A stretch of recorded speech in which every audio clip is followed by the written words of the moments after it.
Did that get you excited? Did that trick you into thinking that this was a professionally run show? I hope it did, because we are here for episode number, how many episodes now? Episode number 11 of the Monday Night Movie Crew. And we are here with a packed house today because we're not doing our typical new release movie reviews. No, this was a very special weekend. This is Labor Day weekend. And I don't know if you noticed this, but there wasn't any good movies or any movies whatsoever came out this weekend. But they had a gimmick going on saying that, hey, come out to the movie theaters. It's only $3 this Saturday. So come bring your friends and just sit on your phone and ruin the experience for everybody else for a good old night that we have here. So we're talking about an old school movie, a classic movie. We're talking about Jaws tonight. And because we're talking about Jaws, I got a bunch of other people on this show who normally would not be here on a Monday night. But it's like, hey, we're talking about Jaws, so we are going to be here tonight, damn it. So let me go ahead and introduce everyone here on the show tonight, starting with my right. Mr. Orange Hat Reviews, who was featured on Bounding in the Comics earlier today about his opinions about Ezra Miller. How are you doing today, Mr. Orange Hat? I am doing good. Saw that. It's like, oh, wow. Made it actually in the title. Nice. I know, right? But yeah, other than that, doing good. Just grinding out videos and reviews and whatnot. Doing good. How are you? Doing pretty well. And then next to him is our good friend Rick, who is hoping not to cough up a lung this weekend. I think he's finally figured out how StreamYard works. So how's it going this week, Rick? It's going very well. You know, getting ready for things. Finished up the Summer Under the Stars series that I did, and now just trying to dive into more movies, new movies, old movies, and no, that wasn't a pun. not this week. And then we have a good friend who's joining us back again this week, who clearly shows that she has the ability to be here on a Monday night, but she does not have the interest of being here to review movies. Miss Sarah Hargett, how you doing today, Sarah? I'm good. I forgot that today was a holiday, so I forgot that I was off. So I had a free day, and I was like, yay. Yep. So I'm glad you're here to join us tonight. And then we have our good friend, Coke Classic Cage, who I'm trying to figure out if you went with that hat on purpose, because you are very literally the representation of both the Jets and the Sharks tonight. How are you doing tonight, Hey, that works for me. I didn't even think of that, but I mostly still wear this hat in Pennsylvania because it pisses off a lot of stupid ass hicks out here. So I love doing that. I just love trolling the shit out of people. But yes, I'm hyped to talk about Jaws. That's a movie I share. I'd say, like, you know, you share a bond with your parents through like things that you both like between your parents and you. Jaws is definitely one of those movies. I always watch it with my parents. It's always a fun time. So I appreciate the film for that, especially, and glad to be here with you guys. It's awesome to have a full crew, man. I could dig it. And then all the way from the West Coast, the working man, Mr. Rob Motto. How you doing tonight? Good. Yeah, I started my job today and went well. And I got to get some reviews out this week. I fallen behind on that already, failing. So those 2 reviews are going to be out this week. And yeah, I don't know if I'm the only person that went to the theaters this weekend to see Jaws. Nope. But I really loved it. And just like a real quick story, like there's this little girl there with her father, and literally she spilled her popcorn. You know, it's like very much towards the end. It was like an adorable cinematic moment. It was just like, that's the kind of shit that, like, you only get to experience going to the theater, even if there's all these other, you know, like pain in the ass inconveniences associated with it. So that's nice. Yeah, when we talk about inconvenience, I think we'll talk about my theater experience a little bit later on. When I went for the $3 movie night, let's just say, I think I've come to the realization that I think it's a good thing to price certain people out of the movie going experience, and we'll talk about that in a little bit more depth here. this coming week. So the reason why we're all here is because I knew that Jaws was coming out, and I'm just thinking to myself, okay, we're either going to sit here and talk about that Honk for Jesus movie, which I believe Rob actually saw. I don't know why, but he did go and see it this week. I did too. I did too. No, I watched it on Peacock. I didn't go see it. Oh, I'm not yeah. paying for that. I completely blanked that movie was on Peacock. It's like I don't even want to spend the 90 minutes sitting at home to watch that film. It's more than 90 minutes, and I saw it on Peacock too, since I had to get Peacock for something else. Mm-hmm. Might as well use it.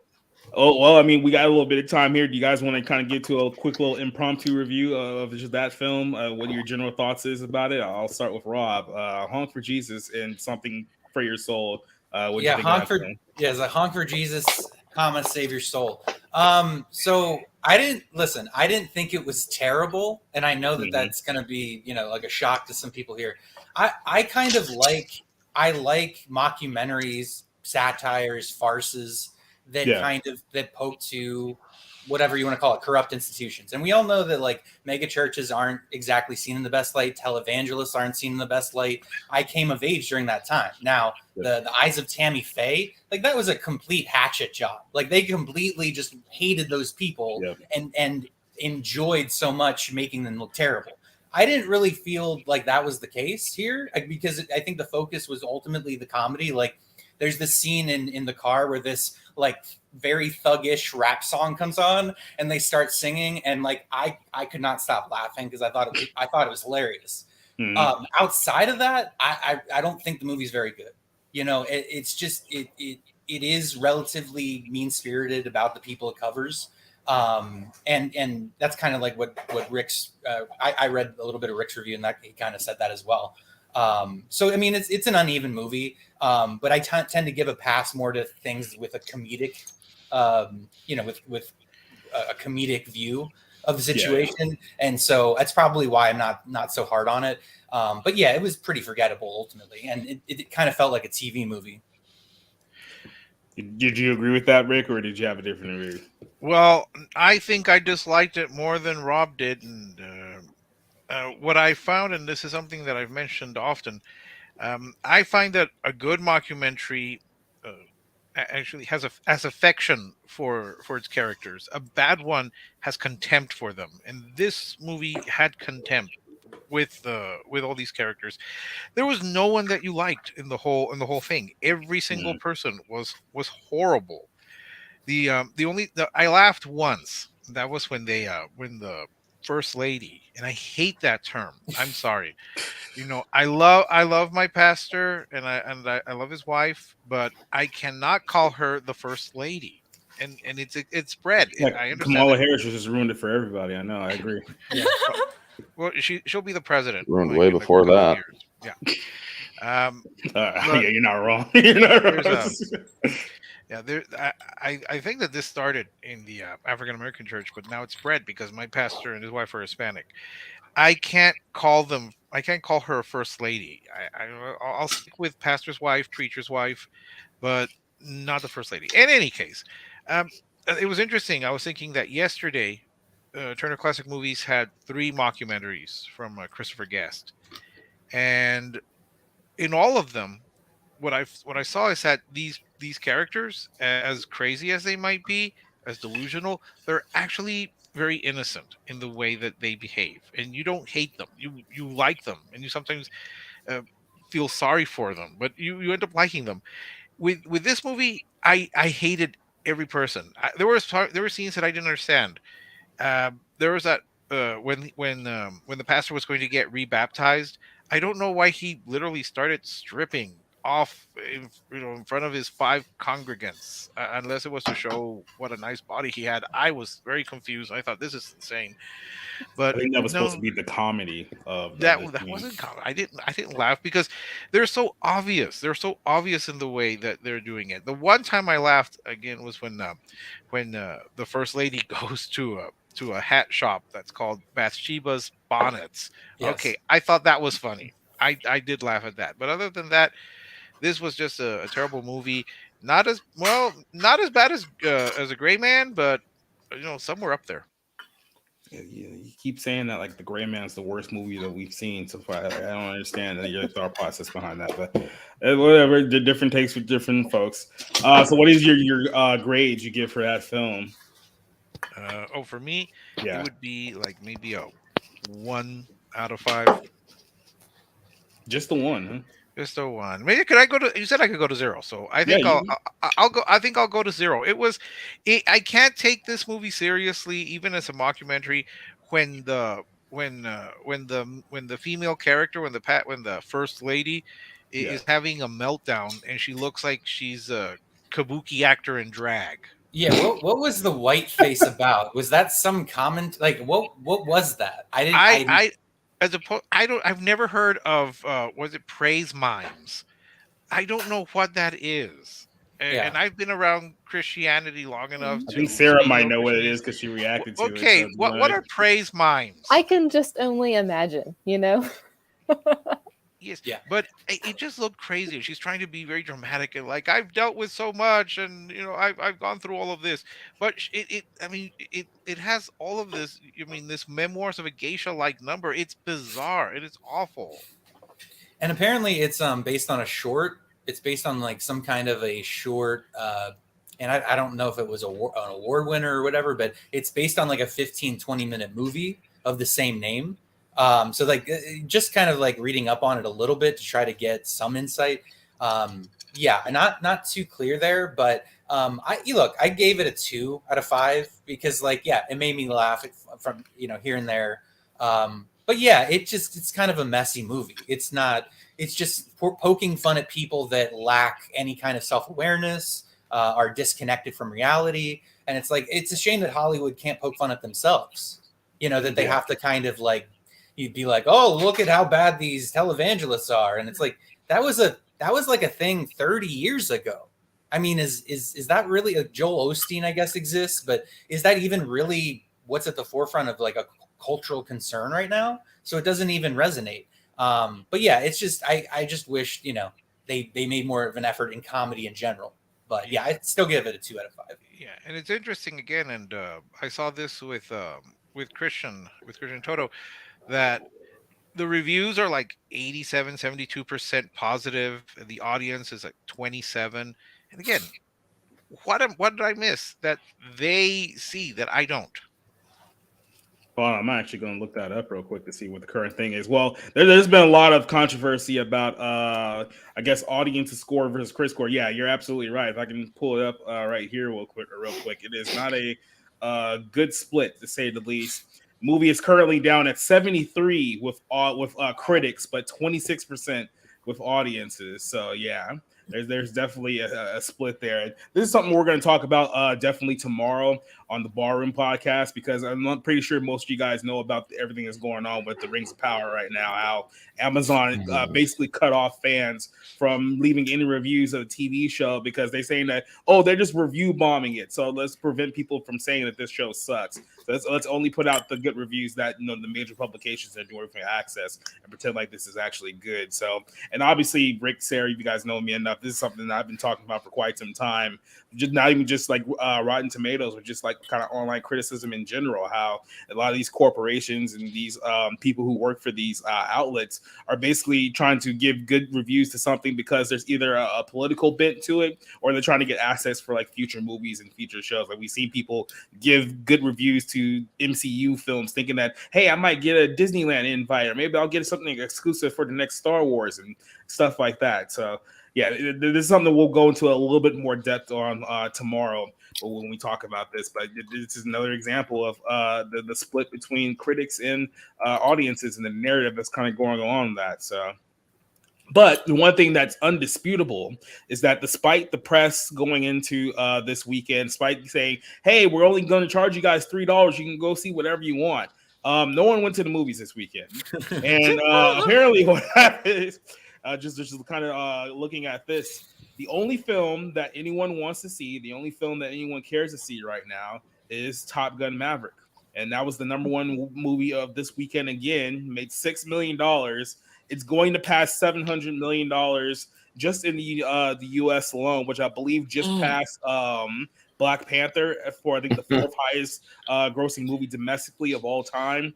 So this is the only film that anyone has any real interest to see. If you look at the new releases, they put Spider-Man No Way Home back in theaters because they had 11 extra minutes of footage that you had to go see. That was number 3 this weekend. The Jaws re-release was number 8 with 2.6 million. And if you go all the way down here, the Honk for Jesus Save Your Soul movie was 14th this weekend, only making $1.4 million at the box office. So it's a rough go for movies right now. Like they're not inspiring anyone to go out there and really go watch anything that you would consider to be, I guess, good, entertaining. There's one movie that everyone wants to see, and that's pretty much it. And it's the Top Gun film. So what is kind of your thoughts on just the drought of the box office overall at the moment? I mean, it's going to happen eventually, right? They keep pushing absolute dog shit every year, thinking that they can train. At this point, I just think they're completely aiming at, Gen Z to train them to accept garbage because they're young, they're impressionable, they can be fooled into liking these things. It's a common thing that's happening with video games now, with Saints Row, for example. Training them to be accustomed to this being the norm so that they can be easily exploited in the future. That's really what I think the whole game plan is at the end of the day. They completely threw people like us, threw us the fuck out like we're trash. That's how I feel. People that knew better, people that grew up before technology and all that shit. We know too much. So they just we can't fool these people anymore. Let them be upset that shit is trash now, and we'll just concentrate on indoctrinating the young and the impressionable. That's how I see it now. Everything is just bad now for the most part. It's rare when you see an outlier that's good. It's so egregiously rare. It's like I'm just dying for stuff like MCU comic book films to die, so that maybe these companies will challenge themselves to find, be different, try something new. I really think that that's a big hindrance to challenging the medium at this point. Yep. So, Sarah, I wanted to ask you a question because obviously you love movies, but has there really been anything this year that's come out that really inspired you to go to a movie theater outside of maybe Top Gun? Has there been any movie that you've kind of looked forward to seeing this year, or even something coming out that's not out yet that you look forward to seeing? I think the only movie I went to see was Top Gun. I think there might have been something earlier. I can't remember what it was. But, the Batman. I went to see the Batman. So 2 movies that I've seen in theaters this year. Yeah. And all the other movies that I was excited for were streaming, 13 Lives. I liked that. And I saw Elvis the other day. I would have gone to see Elvis in theaters if anyone in my family had wanted to go with me, because I like Baz Luhrmann, but no one else does. So I just waited for that one. I actually feel like this year is a lot better than last year and the year before, movie-wise. Really? I guess there's no great movies, maybe, but there are a lot of good movies. I feel like before. There was last year there was one great movie and then bad movies. Yeah. I feel like this year is definitely a step down from last year, at least so far. I feel like there was better movies last year than this one, but I think that 2020 was a really bad year. And of course, the pandemic had a lot to do with it. They just didn't release a lot of those films. But even the ones that were released, it was we get to the end of the year, you're trying to do a top 10 best movie list. You were really stretching, puts some 3.5 star movies on that list just because there just wasn't anything that year at all. And let me ask the guys this. Like I said, there's only the movies that are being released. No one's going to be inspired to go watch Honk for Jesus. No one's going to be inspired to go watch DC League of Super Pets and Beast. Hollywood's not giving anyone a reason to actually go out and watch these films. And yes, you have to look at the part that inflation is up, so gas is higher, food prices are higher, so people are kind of conserving more because we are in a recession right now. But even if that's the case, you're not giving anyone any reason to go out and just watch a movie, because what is there to go see outside of something you probably already seen maybe 3 or 4 times this year? Yeah, big movie lover. I love going to the movies. And in the last 10 years, I know I'm being harsh here, but in the last 10 years, the returns have been diminishing almost every single year. Now, I will say 2019 really did a great job of saying maybe it's not done yet. Maybe there's movies coming down the pike. Maybe they can turn it around. But the last 3 years, and I know the pandemic was a big factor, but the last 3 years have not inspired me at all. Now, we can say that this year is better than the last two. I would agree with that. However, only marginally, and I'm grateful that we've even had Elvis and The Black Phone and, some movies that I feel have been worthwhile to see in a movie theater, even this HBO movie that came out in April, The Survivor, which is about this boxer who's in a concentration camp, like really, really moved me to tears when I watched it the other day. And like, that's a really good movie you guys should check out. But really, like this year, I have no hope that it's going to be saved by, Oscar bait coming out in the fall.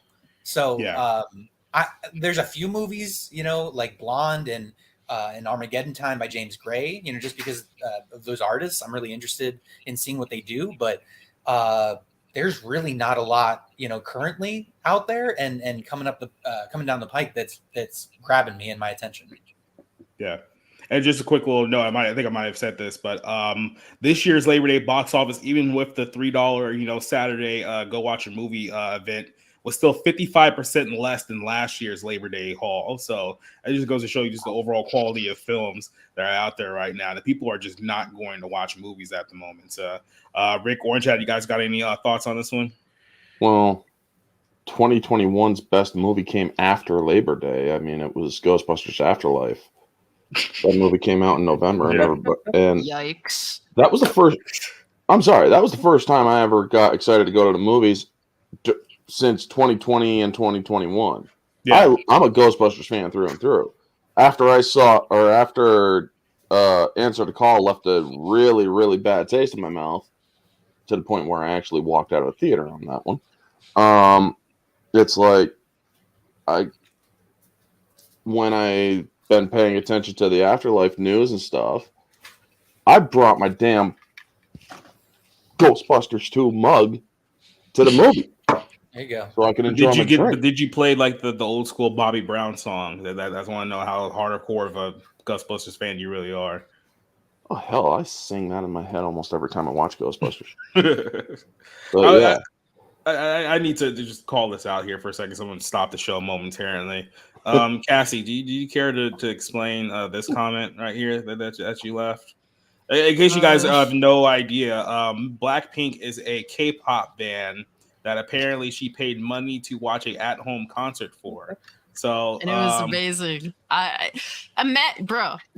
I hate going to concerts. The only concert I genuinely am happy that I went to was seeing Diana Ross in Radio City, and even that, just having to go fucking sucks, especially when it's New York.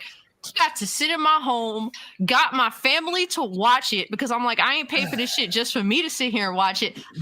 I made them sit through it as well, and with surround sound, all that. It was amazing. I had so much fun. Didn't have to deal with parking. Didn't have to deal with all the hubbub. Didn't have to deal with crowds.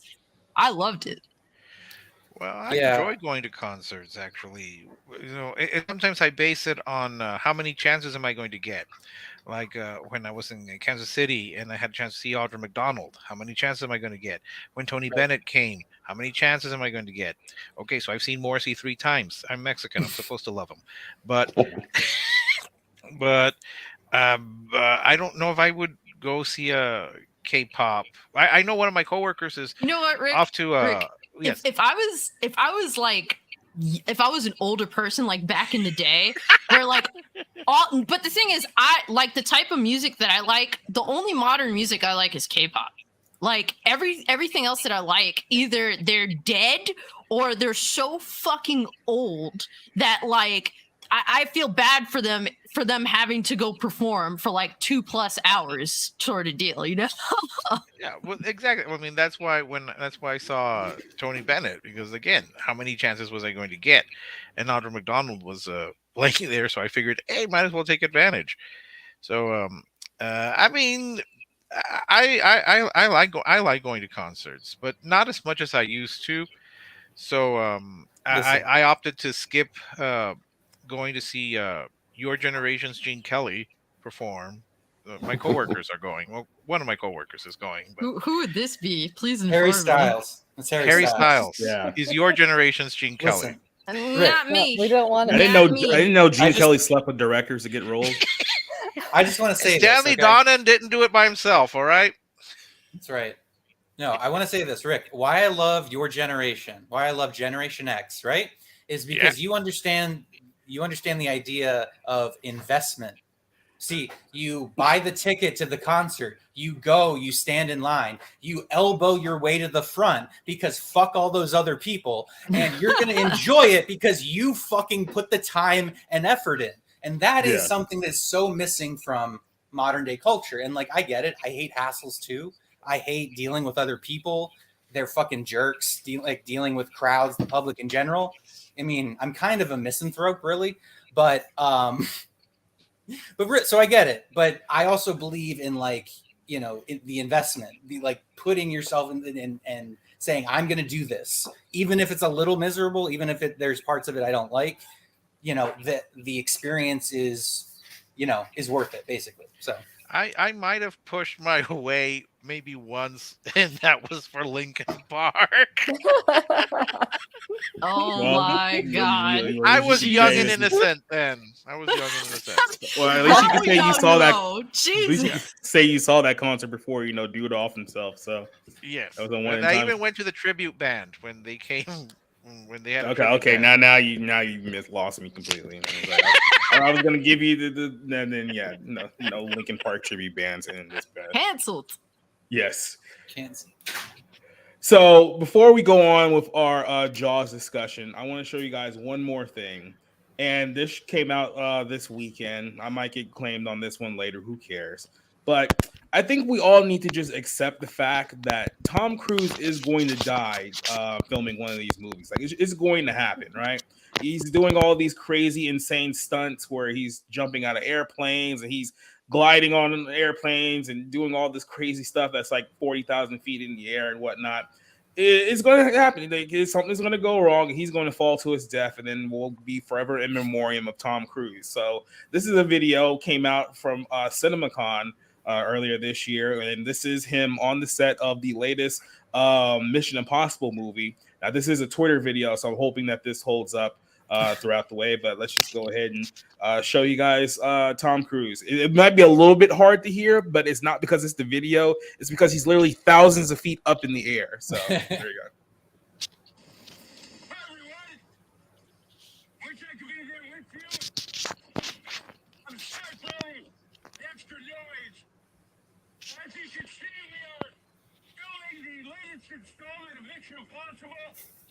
I think he's having a stroke.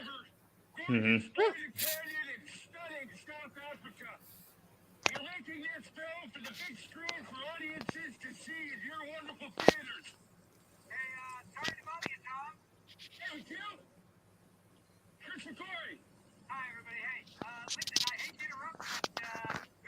Jesus.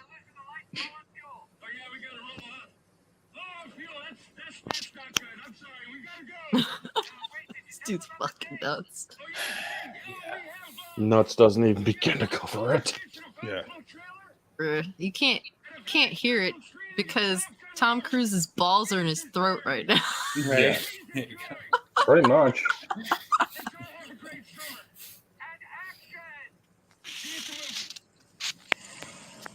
Jesus, no. Yeah. Oh my god. Oh my god, dude. Jesus. Seriously. I swear, Yes. like hating on Tom Cruise is like hating on Tom Brady at this point. It's like Yeah. he's just great. Like he's seriously, who's gonna be mad at the guy for doing? He's amazing. So it's like I don't even like his movies very much, but how can you hate on that? It's just like I Yeah, it's a respect Tom specialty. Cruise, but I have no problem saying fuck Tom Brady. yeah, okay. I mean, I'm a Fair Titans enough. fan. I mean, I have every right to say that too. He's been, Tom playing- Brady's been on my I'm a shit Jets list ever fan, since he so- cheated. I agree with that. I definitely have a problem with those blatantly true situations of cheating, but I will say that it is hard to dispute the dude. People used to say they think that God is a fucking Patriots fan because of the shit that Tom Brady managed to pull off. Yeah. Oh my God, he was a thorn in my spine my entire fucking childhood life. Okay. And then come to find out he's just a Tom Brady fan. So there you go. Yeah. Well, no, I mean, as someone who saw the first Mission Impossible and then refused to watch any others, and to this day, I still have not seen any other Mission Impossible films. They've told me that they've gotten better. I refuse to watch. I long for the day when Tom Cruise can show that he, is an actor, not just an action star. Bless him, the man, turned 60, and he's still doing this, and. As someone who shares his height, I appreciate that he represents a short man, but I'm not impressed by that. If he falls to his death, it's he knows it, but he'll come back as what is it, Xanu again? I don't know. So is there something about Scientology that requires like an adrenaline sacrifice to where you have to just do this crazy shit over and over again? I mean, Will Smith is a Scientologist. I mean, he doesn't do shit like that. So I mean, he only slaps people. Slaps Chris Rock. Yeah. He's only in a terrible marriage that's fake. So I just hope that when Tom Cruise dies doing one of these stunts, they don't have to finish the movie with CGI. Yeah, just put like his face on like something like they did with the Paul Walker movie. Yeah, don't do that. Well, maybe he'll die like falling down a set of stairs. Yeah, that'll be the irony. That would be an anticlimactic death for like Tom Cruise, all things considered, wouldn't it? Maybe he'll die doing the last shot of the movie. Some of the absolute greatest have died in the most anticlimactic ways possible. Bruce Lee, Jimi Hendrix. That guy from The Whitest Kids You Know. Elvis. Yeah. Trevor or something? Trevor, yep. So yeah, Tom Cruise is still doing insane stunts for these movies, and there's still 2 more of them coming out. So, but hey, I mean, there's a reason why he's the only person that people are willing to go see it in movie theaters, because he's one of the few actors left that actually values the movie-going audience. Because once he's gone, everything's going to go to streaming, and you're just going to get movies like Bodies, and Not Okay, and then people are just going to give up on movies altogether. So. Yeah, but we're not here to talk about a bad movie this week. We're here to talk about arguably one of the greatest movies ever made. We're here to talk about the 1975 film Jaws. So before we start our discussion here, did anyone actually go to a movie theater this weekend besides me and Rob and go see this film? Well, wasn't this in 3D? Yep. That's why I didn't go. And regular IMAX. But yeah. That's what. Well, I thought I was led to believe that it was only in 3D. So that's why I didn't go. Yeah, so we have 2 people here who saw this recently who had 3 very different experiences watching this movie. So Rob saw this in IMAX, I saw this in regular 3D, and then Cassie decided to see this at home at 4K. So let's talk to the theater going people first. Rob, how was your theater going experience for this film? Because I'm assuming you went to see this one on Saturday, did you? No, I was an idiot, and I bought my tickets before they allowed Jaws and IMAX to be part of the $3 Saturday. No. And so, however, I only paid $7 to go. So, because of my Regal pass or whatever. So it was still a really good investment. The popcorn was great.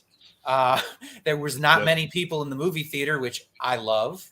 And it was just a perfect sort of like setting to sit back and watch this summer blockbuster that's really well filmed by Steven Spielberg. And like I said, there's that experience with the father and his daughter, and her getting scared sort of towards the end with the shark jumping out of the water. And it's just like it's things like that where it's like great movies tend to have these like memorable associations. Maybe it's the fact that they are good that helps.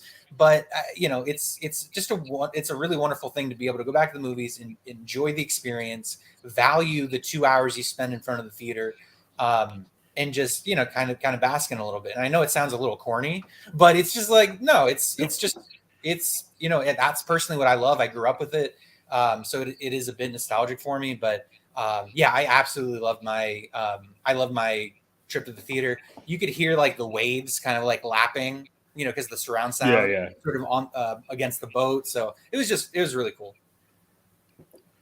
So I will say this: my theater experience was far different from Rob's, because I went Saturday night at about 10:30 p.m.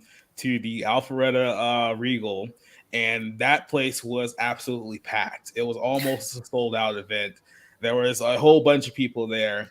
I sat closer to the front because I wanted to be somewhat away from people, but then of course I ended up getting the very, very annoying lesbian couple who I almost got into a fight with. Because it was the best way to describe them accurately is that you had a very dykey looking lesbian, and then you had a very, very fat, not as feminine looking lesbian who were both there watching the film together.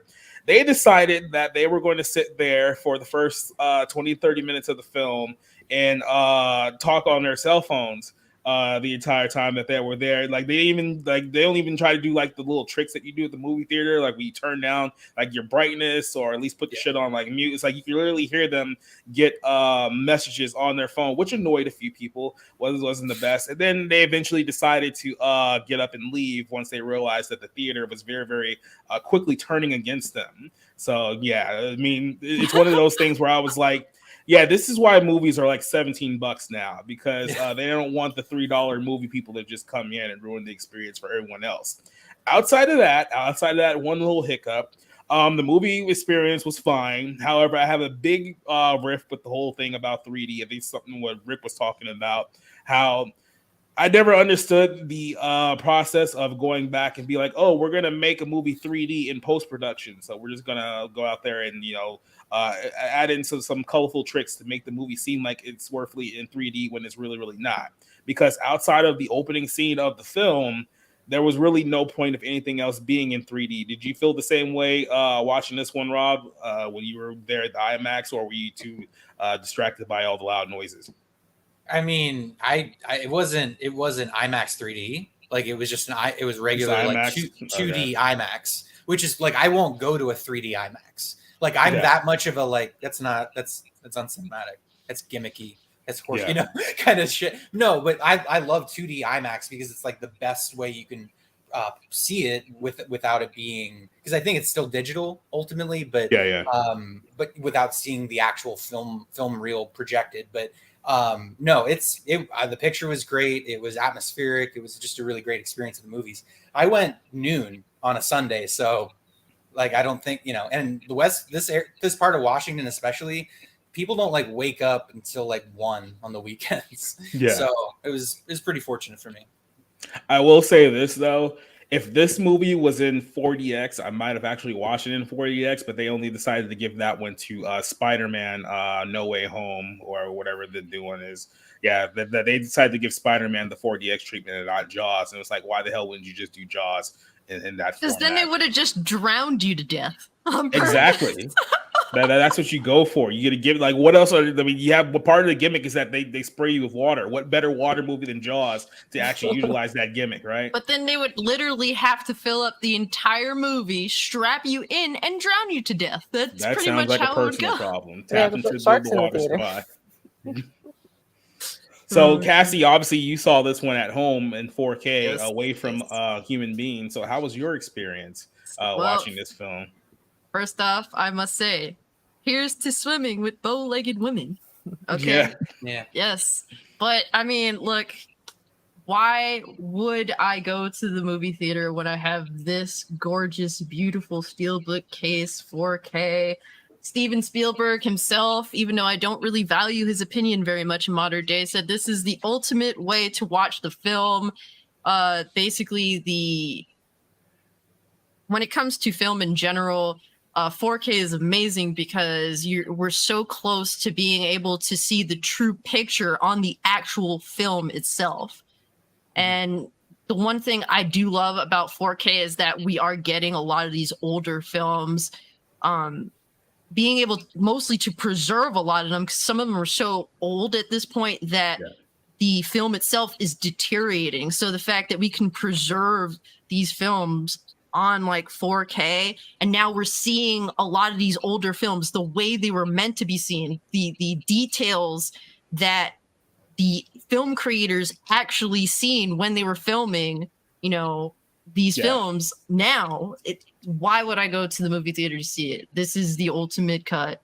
This is the ideal way how Steven Spielberg would have loved for the viewers of Jaws to have seen it. So I love it. I can always go back and watch this one. It's fun, and it's truly a masterpiece in its own right. All right, so let me ask the other people on our group today. When was the last time you've seen Jaws? Because obviously we saw it fairly recently, but when was the last time you guys have seen Jaws? I saw it just like last week or a week before that. Okay, so you guys said fairly recently. Yeah. What about you, Rick? I would say more than 5 years ago. Wow. Hopefully you remember a lot from that film. Orange Hat, you seem to be very enthusiastic about this movie, so I'm assuming you've seen this at least somewhat recently. You should thank me for getting him here. Yeah, I do thank Cassie. I saw it within the last, definitely within the last few months, because I actually did a mystery review on it. Oh, nice. Yep. All right, so everyone has a good, fresh view of this movie except for Rick. So that's No. I mean, I saw it. If you didn't count, I saw it. I saw it today. Okay, so when I asked you when was the last time you see it, you said like 5 years ago. Well, then yes, but I thought you meant before this weekend. No, I meant when was literally the last time. Oh, you saw literally the the last movie? time. Yeah. Literally the last time it was around 9 o'clock my time. Okay. After I woke up and had breakfast, I popped in the DVD and started watching it. Okay, that sounds far more reasonable than what you said before. Okay, so. no, I'm sorry, I misunderstood your question. Well, let's go ahead and just get into the conversation about this film. So for me, like I said, I went to go see it in 3D. I was the only person who saw it in 3D. The only time that this film really looked like it was worthy of being like a 3D type film is that you go to the very opening scene of the movie. So obviously this is a film based in a very small town in New England. And it starts off right out the back. There's like a party going on at the beach. You have a guy and a girl who have been drinking heavily, obviously.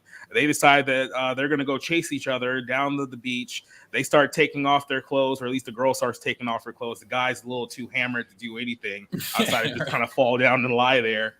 And she runs into the water, right? And she's like, "Oh, come with me, come follow me." And he tries, but like he tries to take his jacket off, and then he just passes out. That's how drunk he is.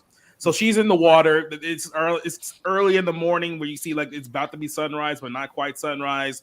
And all of a sudden she's in the water and something starts dragging her down. She starts screaming and hollering, but no one there can hear her because the only person within ear's length is drunk off of his ass lying on the beach, and she just gets pulled into the water.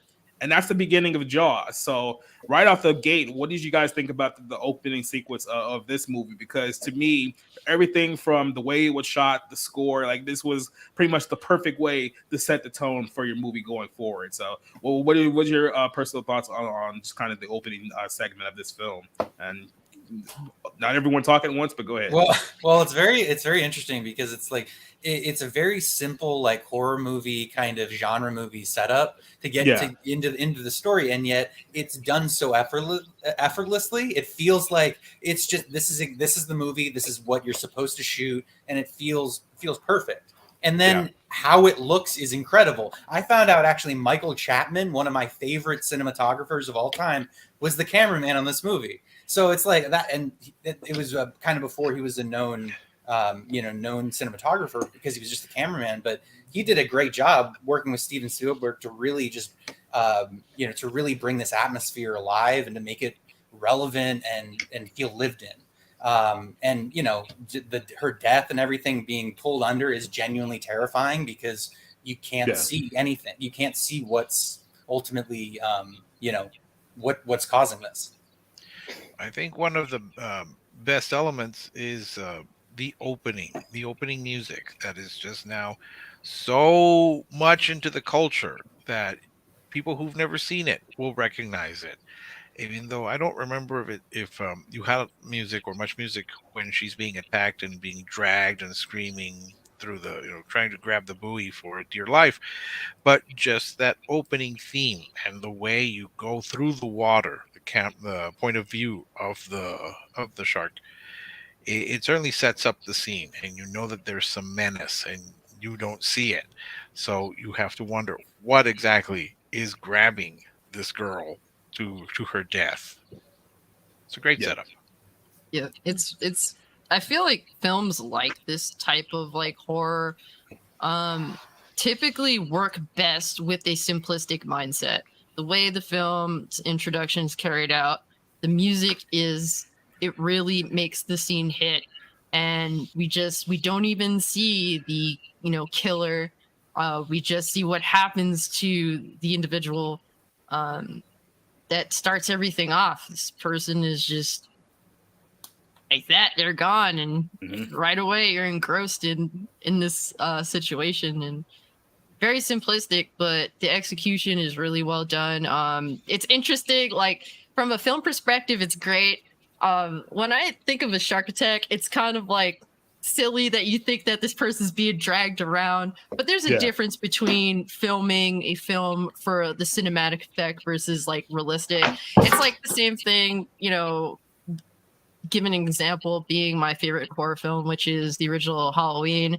It's like the scene where, Michael walks out the house, pulls off his mask, and his parents are just standing there. I mean, like, it's stupid. The first thing you'd want to do is take the knife from him and go see what the fuck he did. Yeah. But it just for the cinematic effect, panning back and, seeing him. Same thing with this situation, dragging the victim around. It kind of seems silly. You think that this big ass shark would just grab her and go, but cinematically great. Fun thing that I know. Yeah, go ahead. Fun thing that I like about this film is some of the interesting things behind the scenes. The first pull of the girl, the first time she gets pulled under, is actually Steve Spielberg doing it himself. But the way that they got, because they have to do ADR, audio digital or audio dialogue replacement, and they had her in a stage where they put her or gave her a thing full of water in her lap so that she could do all the noises and whatnot. Now this scene is extremely violent, even though you barely see anything. Yeah, people don't realize just how violent this. Because really it's literally is. a woman being attacked, but you just can't see like what's attacking her. She's getting eviscerated. She's getting torn apart. It's just that you're not seeing what's going on below the surface. This movie is a psychological horror movie, and that is why I love it so much. Because you're not it's seeing the blood under the water either. Yeah, it's what you don't see that scares the hell out of you. It's one of those old things that good filmmakers used to do, where it's called show don't tell. Right. Where exactly. Less is more. Exactly. I don't know if this is getting a little ahead, but when Hooper goes for the autopsy, his reactions tell you all you need to know about what the horror. That's Dreyfus? Yeah, that's Sorry, Dreyfus. I'm just not. Yeah, okay. Yeah, we'll talk about that scene when Sarah. What was your thoughts on just like the opening of the Jaws film, and what did you like to notice about it? I feel like since then, like so many people have tried to copy what he did, that it's almost hard for me to like fathom exactly how good it was in its time, because I've seen it. I saw it before because I saw Jaws really late in life, probably when I was in my 20s. So I saw a lot of things that were copying it and building off of it. So I just like try to sit there and think about how original it was in the moment, and how it just seems like, so like one of you said, so effortless, but it was just kind of like brilliant. Like before, it's like funny when he's like falling down, and then there's like some pretty like shots of her like swimming and stuff, and then just wham, and it's like instant terror, and it's just so perfect, and it's kind of like just can't really like replicate like it. There's something genius about it, I guess, that because you have to keep in mind, like you have to kind of like watch this film through like the lens of like 1975 and think like what the audience, like what the first time audience that saw that movie back then was thinking when they were watching this thing. Yeah, exactly. We've seen like a lot of, let's be honest, we've seen a lot of bad horror films like over the years that really just don't capture any kind of emotion with audiences whatsoever. But this one was entirely different with the way that it captures audience. But like I said, right off the bat, just doing simple show but don't tell, but something very, very bad is happening. And like I said, you tease the threat, and you also establish that there is something pretty significant out there in these waters. Well, it's one of the hardest things to do with this kind of movie is to make a horror movie a human drama. It's the rarest thing that I've ever seen, because it's like I grew up loving horror movies. I can't stand them now. And maybe it's just because of like their relative simplicity in general. But I loved what they did, or I love what Spielberg did here, where it's about Roy Scheider and his family, and he's a reluctant hero. He doesn't really want to be in this position, and he literally doesn't even want to be on the boat. but at some point, he's literally like, if I don't do something, people are gonna die, and so that's that whole like I have to act because the situation calls for it, and I love that, because it's not this huge heroic arc. It's more like, if I wasn't here, shit wouldn't get done. So I got to do it. He's doing his job. Right. Yeah. Yeah.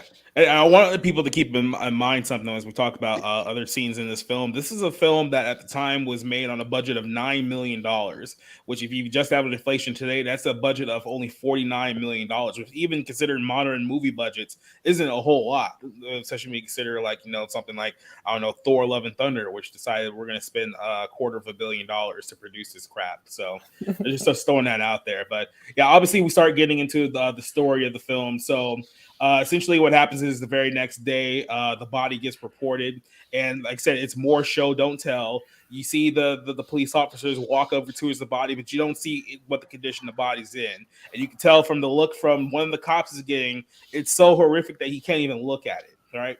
And then it just goes to show you just how badly this girl's been messed up. So we start off with the character of Roy Schneider, who plays Chief Martin Brody in the film. So he's obviously kind of like the town sheriff in a sense. He's in this very, very small New England town. Clearly not a whole lot of things go on there. So it's like they people come over there, ask him to like fix, little minor issues going on with like their homes and whatnot. So it's a very, very small, close to the town. But now you have a very, very gruesome attack that's happened. A very, very gruesome attack that's happened within this town. So he's like, oh yeah, this girl basically got torn to shreds. We need to do something right off the bat. The problem is that the mayor of this town does not want to shut down the beaches because it's 4th of July. And 4th of July is basically like their biggest weekend of the year. And it's like, if we don't have people coming in the town to go on to the beaches, we're going to lose a lot of money and it's not going to look good on me. But it's like, hey, a girl just died. Maybe we should put a little more focus into that before somebody else dies. And it's one of those things where it's like, yeah, you're thinking about the money that you're going to lose. Think about the money you're going to lose in lawsuits by people finding out that you knew that there was a giant monster shark that was in the waters and you allowed people to go in anyway. So think about the kind of the... I said, talking more about the character of Roy in this movie, Roy's character in the film, essentially the conflict that he has with this mayor, where he's trying to shut down the beaches, but the mayor will not let him. I mean, there's all this pressure from a politician who's like basically just looking for the beaches are happy, come here and swim. Yeah. And it's just like he doesn't give a shit at all about these people. It's he's a sleazy 70s politician, which again, when this movie was made, it was like, we don't fucking believe in these assholes. Like they're selling us Vietnam, selling us like this terrible economy, what was basically going on in the 70s. And it was like, so, I mean, it fits perfectly. And he's literally, Martin Brody, the chief, he's trying to do the right thing. He's just like, look, if there's an issue, we need to like deal with it before we just blatantly ignore it. I don't know. I kind of felt for Mayor Vaughn, because he cared about his business. He was the antithesis of what we had today, where we had to shut down the country and lose our jobs if it saved just one No. life. No, Yes, that's that's what I was bullshit. thinking. thinking about that when I watched Bullshit it last If time. it's Shut down our no, libraries. we need to shut down the beach if it saves just one life. That's what I was thinking. He was Yep. thinking of the businesses. All right, maybe he could have said, all right, we're going to have a greater, like they said, like Brody said, he could have called the Coast Guard, not the National Guard. He could have called the Coast Guard. He could have had more people monitoring the beaches. He could have had warnings saying, all right, we experienced a shark attack here when we are running the risk. But I actually felt for the mayor. Some of his outfits were just a little awful. That was great. That was, Yeah, no, Mustard. that suit, Classic 70s wear. that suit where he has anchors all on the suit. that was adorable. Yeah. He looked like a 70s game show host in a lot of those scenes. Right. Fucking dead. He look. I know is in a different decade. But he reminds me of the guy who's the host of the Running Man, which I'm sure Rick can help me out here. But yeah, Richard Dawson. Yeah. Mm-hmm. So that's who he reminded me of. But no, I didn't dislike the mayor. Maybe because I got thrown out of work and nearly lost my job. If it saves just one life, maybe I come at this from a slightly different perspective. But I don't think the mayor was deliberately, we'll keep the businesses alive and we'll let all these people die. I think he was not taking it seriously, but I don't think that he was doing it out of maliciousness. I mean, some of the townspeople were making it very clear at the meeting. 1 week is like 3 months for us. So fine, Rob, you're in the but if it saves just one life school of theology. No, I'm not. He's an idiot. That's the point. Is the mayor is an idiot. I agree. He's not doing it out of malice. He's an out of touch public servant moron who doesn't know what to do. And it's like, yes, let the competent professional, police chief deal with it. You fucking idiot. Sorry. I'm done. Yeah, it's like this constant back and forth between Brody and the mayor, and what Rob did bring up is the fact that it isn't really about the shark necessarily for the mass majority of the movie. It's about this drama between this issue that's presented to this town. It's just it really is a study of society, and that's what a lot of films like of its type are kind of like Godzilla. You don't really see Godzilla too much. It's more so what everyone else is doing to deal with Godzilla. Same thing with Halloween. It's like you don't really see Myers very much. It's more so how everyone deals with all the shit that's going on. Same thing with Jaws, how they deal with the shark. And what I love about Chief Brody is the fact that he is like the Scott Summers, the Cyclops of, taking accountability, doing the right thing. That's why Cyclops is one of my favorite X-Men characters, because he takes responsibility for everything that goes wrong, even when he called it right from the jump. Same thing with Brody being a part of the film where character dies. If he would have had things his way, that death would have been prevented. But when he's blamed for it, he accepts the blame and takes accountability despite it not really being his fault, but more so the situation in which we have a mayor that doesn't really do the right thing given the severity of said situation. Let's just say that this movie is a perfect example of why politics should not dictate public safety. I was literally about to say that. It's like you can argue that this is one of the earliest examples of just government incompetence, just with the whole premise of this film as it is. Because essentially what happens is that they come in and the medical examiner says, oh, we believe this girl died in a boating accident. So let's keep the beaches open. Everyone go back into the water. It's fine. And then we see the next scene later, everyone's back into the water because everyone assumes that it's safe. And then a little boy gets eaten. Now, we don't see him scream out in terror, but we know that bad things happen because this attack happens in the daytime. And then you do see the blood in the water. It's so brutal. You see the fins. They actually, or people see the fins. That's why they know it's a shark. You just see blood bursting up. It looks Yeah, you see the pretty gouting and messed everything. up. It was freaking Yeah. nuts. And it's pretty much assumed that the shark almost swallowed the kid whole, or almost ate the kid whole. Like there was nothing to recover from that scene, unlike the other girl. So yeah, this was a pretty brutal one. Well, not to mention the dog also got eaten. Yeah. Not the dog. Yeah, and to kill Yep. and to kill off a kid. That's pretty daring. Yeah, Yeah. I mean Nowadays you can't get away with it. Yeah, that's what I was about to say. Nowadays you can't get with killing the dog either. It was the 70s. I mean, it's not that. I mean, Man, don't look when I saw now.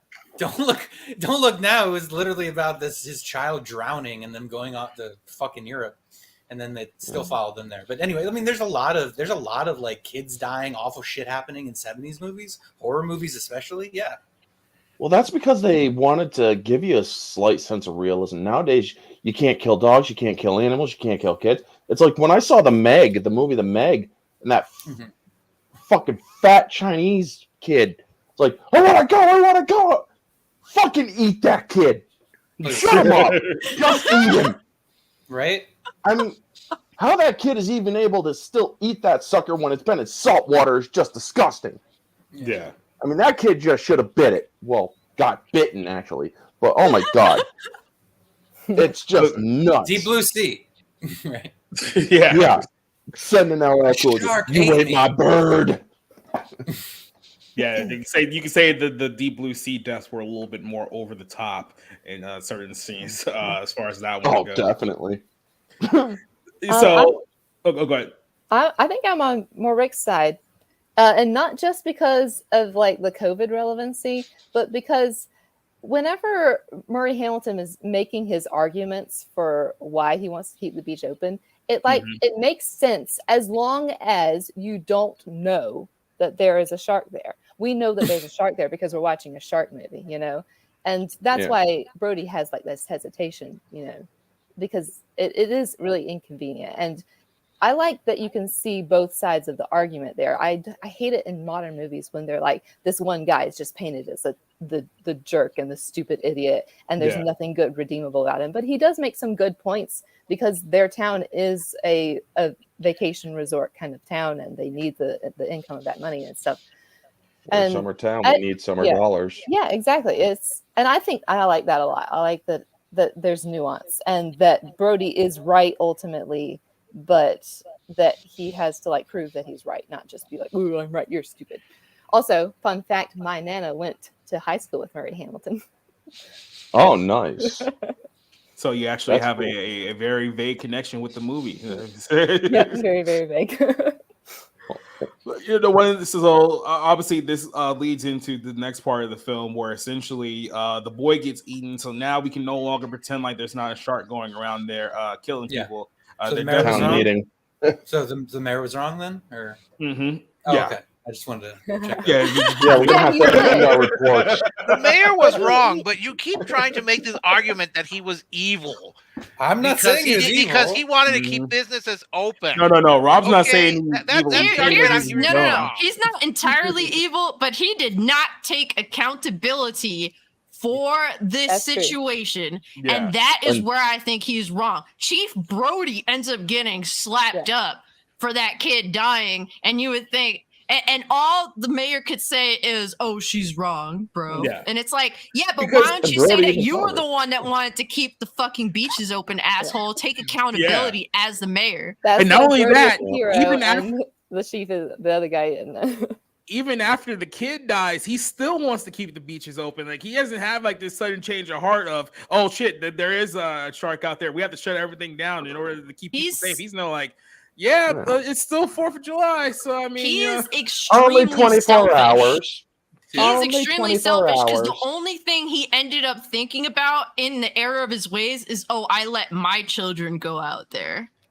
Yep. That and how much it I mean, would cost to it only hire- became real when his own kids were threatened. Yep. that and the cost of hiring Quinn. yes. Oh, I love that during the whole town meeting when Quinn basically tells them, "You can either pay me what I want or you're going to be on welfare the whole winter." Yeah. He So- basically tells them flat out, "You can trust me to kill this thing, or, well, This Yeah. town is done. And I can just go to another port. I don't care. You jump over to the very next scene. Now there's a sense of panic within the town, and they bring in all of these chuckle fuck fishermen to be like, "Oh yeah, I'll go ahead and collect this money to take out this shark. It's only a shark." So every guy from the New England area comes out with their shrimp boat, and it's like, "Oh yeah, we're gonna get this bounty and take this shark." And as you said, the guy comes in and be like, "Look, you can pay me 10 grand. I'll find this shark, or you guys are pretty much screwed." And then that's the situation where we leave that scene of the movie. And then right after we hit that, we get the introduction of Richard Dreyfuss's character, who is the obviously I guess you can call it the snooty, sort of wealthy, the rich nerd. Yeah, the rich nerd. Yeah. I was going to say geologist, but I was like, I know that's not right. So I was like, I'm not National Marine biologist. National Oceanographic Institute guy. Yeah. Yeah. So yeah, DNOI. oceanographer. That's the name I was Yeah. looking for. So he comes in and he's like, "Yeah, let me see the remains of the first girl that got eaten, so we can see what kind of shark this was." And then of course we talked about it. He looks at the remains. He's like, "You guys didn't call anyone about this when it happened, because this is a pretty big fucking shark that did this. Like this isn't just your run of the mill shark attack. Like this girl's literally in chunks, and no one said a word." So he's kind of like yelling at them, ringing them out for failing to act when the first girl got attacked. But now, like I said, you have all of these boats that are in the water, just these, I got to say, it's like the Wild West. It's almost like if like crab fishermen before the government came in, kind of regulated. You just had like 200 boats out there all trying to like catch fish, and a lot of people died and things of that nature. That's what it pretty much felt like. These guys, hunters. yeah, these guys going out there. It's like, oh yeah, let's go find this shark. And one group ends up finding a tiger shark, and they just assume, yeah, we found the shark. It's all over now. Let's go home. And it's like, yeah, can we at least identify the remains to make sure that this is the right shark? That they didn't just grab some shark that was in the water, see if this is actual threat or not. But of course, everyone's too enticed in their victory because we found the shark that did all the killing. That's like, well, we don't want to lower anyone's hopes of the fact that hey, we got the wrong shark and the threat's actually still out there. So let's just do it late at night.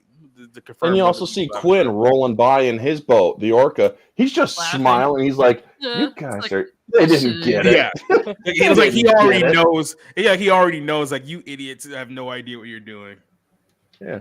But that's the whole thing is they wanted. I can understand from an economical point of view because I live up in a small town where our economy kind of does thrive on some tourism and whatnot. And it's like, you don't want this kind of shit happening. Yeah. You don't. Because if you drive people away, good luck getting them back. So they wanted to put the issue to bed as fast as possible. Well, them catching a shark just happens to give them that out. But you got people who know better. And the scene with Richard Dreyfuss doing or examining the remains, it's like possible boating accident. Then they bring out the tray and it's like he's looking at the tray like, this is not a boating accident. Yeah. Then he pulls it open and he's like, ha! He just pulls open the tray and it's like, ha! And may I have a glass of water, please? Yeah. It's just this wasn't a boating once again emphasizing the show of not tell of this shark fucked this girl up, like fucked her up bad to the point where no one can even look at what's left of her. That's how bad this shark messed her up. It wasn't a coral reef and it wasn't Jack the Ripper. I mean, I love how he goes through. He makes that corner so uncomfortable. Mm-hmm. That corner's really hugging that noteboard. Exactly. Because the coroner knows that it wasn't a boating accident. He had to if he examined the body. Report. Exactly. Yeah. And he changed the report to fit the mayor's wish. So I would say that the coroner is sleazier than the mayor because he refused. It was the whole board. Yeah, it was the whole board of the town board. He went along with this, but again, that is something that I really appreciate about Dreyfuss's performance and Spielberg's direction. We don't see the remains; we just see the reaction, and we see that despite this guy being very intellectual, show the hand. The only thing they showed up the hand. Yeah, but that you showed enough. But Yeah. you know that despite this guy from Harvard or the Oceanographic or whatever, a very intellectual person, he's horrified. He knows this. It gets him in the human level. Yeah. Mhm. It's like you're talking about a boating accident. It's like that boat would have to be like a cruise ship to do that kind of damage. Did you get out on the boat to check out these waters? No. Yeah. Well, this was no boating accident. It's like he really just goes off. Yeah, he comes in. He's like the voice of reason. Kind of is like, this clearly wasn't actually. You guys did nothing about this for like 24 hours. Like, and then now somebody else is dead because it's basically just your incompetence here that led to another death of someone that you guys could have easily prevented hours ago. Yeah, And I like now how we're he, going I like how he like comes in and like takes charge. You know, like in the first scene where he meets Brody, he's like, "All right, let's go, let's do this, let's do that," and it almost is like. Up until then, there was like Brody was like second guessing everything that was happening because everyone was like against him, and then all of a sudden he's got like somebody he can follow him, and let's go, let's do it, Shark. Especially when he's like yelling at the fisher guys. Like when he first shows up, and he's like, there's like six of them getting in one boat. He's like, you guys are gonna die if you don't lighten the load of that boat. You guys are gonna die. Loading up boat. Yeah, it's hilarious because they're just straight up like he's just like, these guys are fucking idiots. You're overloading that boat, bro. And then he just asks them like, where's the nearest restaurant? To like straight ahead, run into the water so you could be lunch, motherfucker. And he just turns, he just turns around. It's like, you're all gonna die. But, yeah, you know the guys in the Fantail launch out there. Yeah, none of them are gonna get out of the harbor alive. No. Well, what I love about Hooper is that you could tell that he's like supposed to be the young and inexperienced one, and it kind of comes across in that way when he does see the dead remains of the first victim in the film. But like you could tell that he's doing his best to take charge, to do what's right. Like he obviously knows that there's a serious issue here in regards to something that he loves. He admittedly loves sharks, but he obviously wants to make sure that, you know, the proper precautions are taken in regards to this shark, especially when he realizes, this is a big motherfucker. Like this thing has an enormous mouth to do this kind of damage.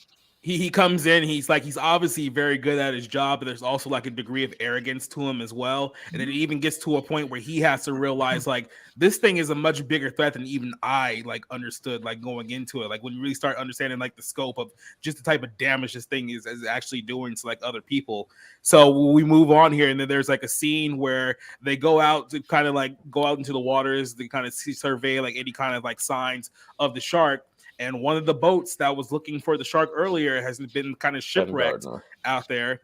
So he decides to jump into the water to kind of survey like what happened, because there's no bodies there. Like there's nobody there. So he's trying to figure out what's going on.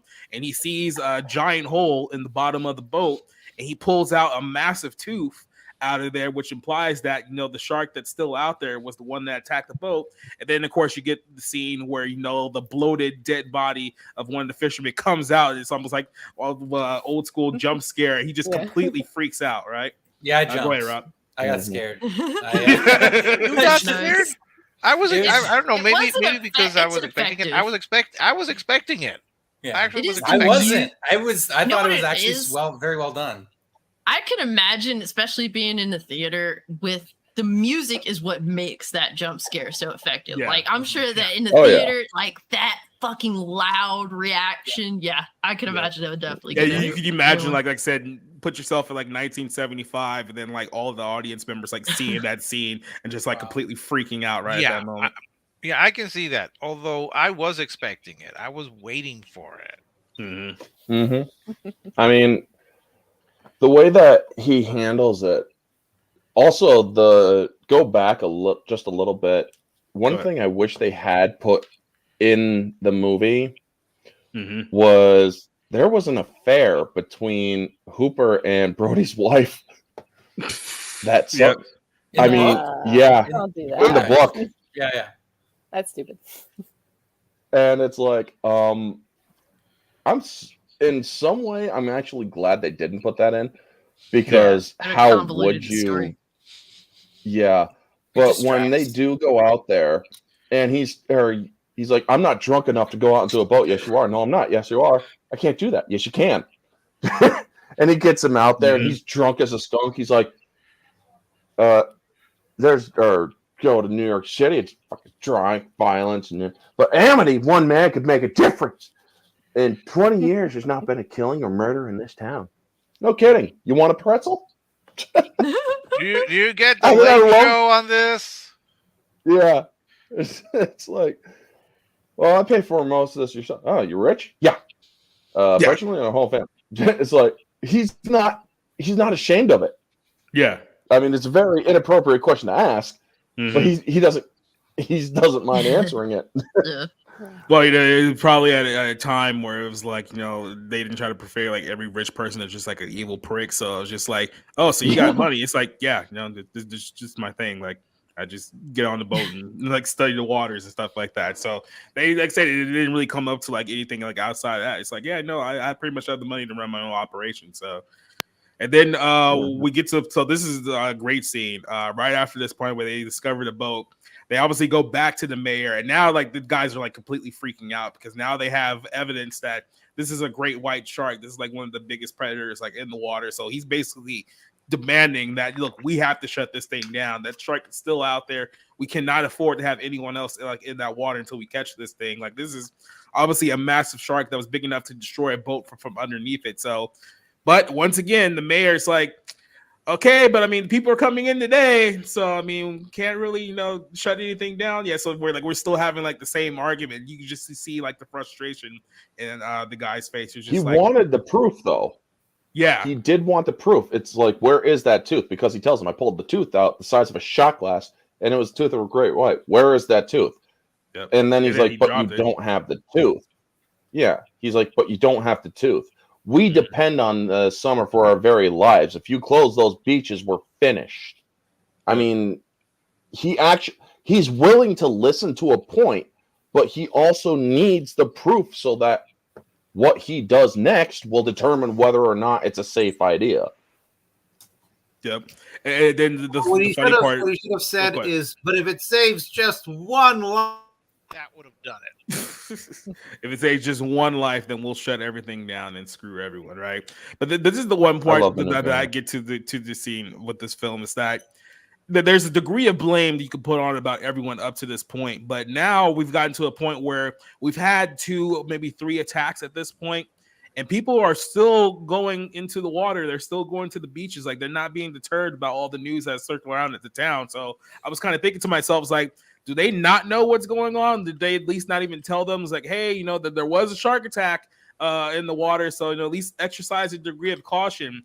But we did when you get there, there was news there. There's news cameras there. Exactly. So when you get to and all the people are at the beach, like no one's really going in, and then the mayor tells us like, hey, you need to get into this water because everyone's just sitting here like on the beach. I'm thinking to myself, okay, does everyone needing to swim, like, is there any money of getting people in the water to swim? Because I mean, if they're at the beach already, like, shouldn't you just like be happy with that they're just sitting there like buying hot dogs? They have to have a good time, or else they won't come back next year. No, but again, you also had people who weren't taking it seriously. I mean, otherwise you wouldn't have had those pranksters. Yeah. Well, we'll get to them in a second. But we also have Peter Benchley's cameo in that scene. Is he the guy who's putting on the sunscreen? And he was the news reporter. No, he was a news reporter. Oh, okay. Because the guy the mayor goes up to is like, hey, you need to get in the water. He's like, well, I just put some suntan lotion on. He ruined that guy's tan. I just want to point that out. The mayor ruined that guy's tan by being like, get in the water. And it's like, he's enjoying the sun. Let's leave him alone. I think that's probably the least. You get in the water, mayor. Right. All right. So obviously the guy goes into a water, and that's kind of the signal to everyone else. It's like, okay, everything's fine, guys. Let's just go out there and go in the water. I'm pretty sure nothing bad would happen. And then, of course, the second everyone goes out there, you see, this big fin just come out of nowhere, and everyone was like, oh my God, it's a shark. So they all flip out, and then kind of like, you have this little section like where all the people are in the water are, and then a little bit further out you have all the boats because they're still looking for the shark. They know it's somewhere around there. They just can't figure out where it is. So all of a sudden you see like these little kids come out of the water. As soon as they pop their faces up, they got like 20 boats like armed to the teeth, and they're all aiming like straight at them. It's like, It is just a bunch of kids. It's nothing, which is just an absolutely hilarious scene to me because it was like I was waiting for someone to just like panic and just like shoot one of the kids to make the situation far worse. That's something that sounds like they would get away with doing in a sci-fi movie, like a B movie sequel. Yeah. Like, could you imagine just the sequence if like one of the guys on the boat shoots the kids, everyone's freaking out, and then like literally a minute later the shark goes attack somebody else that's in the water. So it's like just showing that we just lost complete control of this entire situation, even though we've been trying to hold this together up to this point to no avail whatsoever. So well, it's an amazing metaphor though, because it's like you have kids who like are so close to danger, they're so close to death. And they're just, it's like they're fucking around and horse playing and having fun and whatever. And it's like, that is the essence of being a child from a parent's perspective. It's like, just the how close they come to utter disaster. And it's like, you avoided it. When I was a little boy, by the way, I wandered down the beach and I was dragging like a big like raft with me. And it's like, I could have been kidnapped. I could have been taken or whatever. Who knows? All kinds of things could have happened. And it's like, Jaws very much it distills that idea of like they're so close to danger and there's this man-eating shark moments away from devouring them. Yep. Go ahead.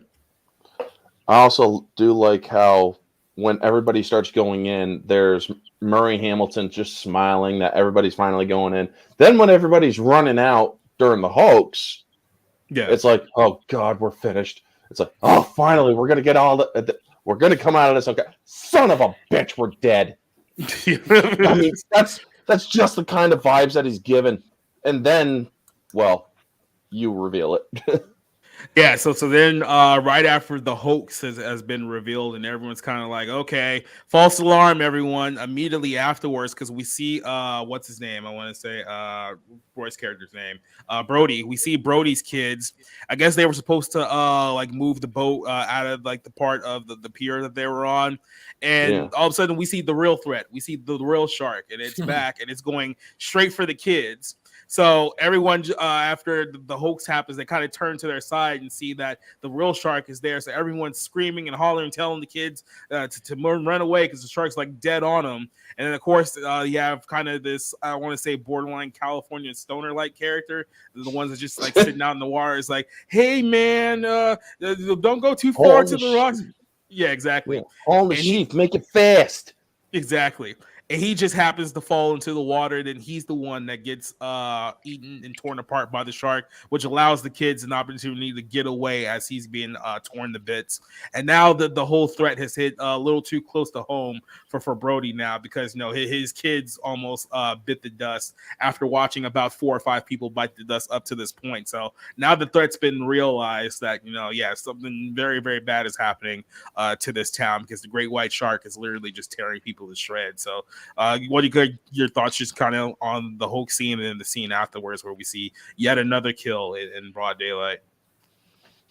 One, that or Bruce the shark, when they show its head rip or getting that guy, that fucking head is massive. Bigger than any other version of the shark they had before in the film. Or even later in the film, that was actually an oversized shark a little bit, because they made it a little too big at first. Then when you see that the shark leaves his son alone, it just swims by his son. It's like, okay, I've had my fill. How did the kid get in there or get to shore? Because he was already in shock. Got dragged. They drag him out of the water. I think the other kids, one of the 2 kids, like were literally dragging him out. Yeah. He then passes out. Also, the smoking scene in a hospital really dates this film. Yeah. Yes. It does. By a lot. Makes it more When I badass. first saw this film, even as a kid, because I've seen my dad get extremely angry with other adults at the time. When I was 4 years old, I saw my dad go after son of a bitch for going after one of his kids. But it's like I expected Roy Scheider's character to just go right up to the mayor and just deck him. But he didn't. He's like, Yeah. "You got a pen, Larry? A pen? Yeah, a pen. You know, the things you write things with." Yeah. It's like, That oh was my really the first scene where it was like we finally see the mayor like an hour into the movie. It's like, I think I may have made a mistake. I think I may have That goofed. Yeah, scene, he's mumbling. like, August. I was just acting in the town's best. Yeah, you're going to act in the town's best interest, and you're going to pay the man what he wants. oh my god, it's a like Roy Scheider does such a good job of playing that scene where it's like you could tell he's a parent that wants to fucking deck this guy Yep. right there in the hospital, but he also needs this dumb asshole to sign this contract to hire Quint to kill the fucking shark, and it's like, I want to kill him for putting my son in this level of danger, but I need him, and the way he balances that is really good. And it was also the scene where it's like, okay, we need to stop playing games now and get serious with this shit, because now we're at like a death toll of like almost 5 people now, because we've been dicking around for like the last couple of days. It's like, yeah, screw all this, sign the check, and let's go and kill this thing and finally get this over with. It's interesting what Orange had mentioned about the shark when you see him. It is about an hour before you actually see the shark in all his glory. Mm-hmm. Yeah. So it's an interesting. You keep the expectation, and you always see what he does until that point when you see him, and when you see him, you just see the size, and you think, "Wow, this is a monster we were not expecting. We were expecting a shark, but nothing like this." Well, and that's kind of what's so impressive about it. Really, is its editing.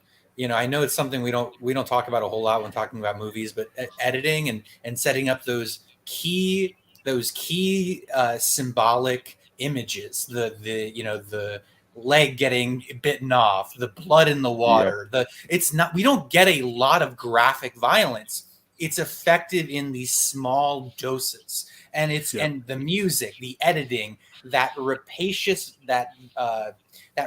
sort of pace that Spielberg is building that atmosphere. Suspense building is it is absolutely killer. Just from a filmmaking perspective, it's just like, and it's everything in this movie, because it's the kids fucking around and thinking it's not a shark, these false alarms, and then tragedy strikes. The shark attack happens, and it's just done so well. Well, Rob, I looked this up real quick. The editing was one of its 3 Oscar wins. The editing, the score, and the sound. And the editing, you already knew the editing was well done, because every time early on when Brody and his wife are at the beach the first time, every time someone passes, you see them coming closer. So someone walks and it gets closer and closer, or further and further, depending. So this is really a masterful work of editing here in this movie. Oh yes, this movie was edited very well. Small cut problems here and there, like as soon as they leave his house, and the cut for when they're bringing in the flashlight to cut open the shark, that's actually considered a failed transition.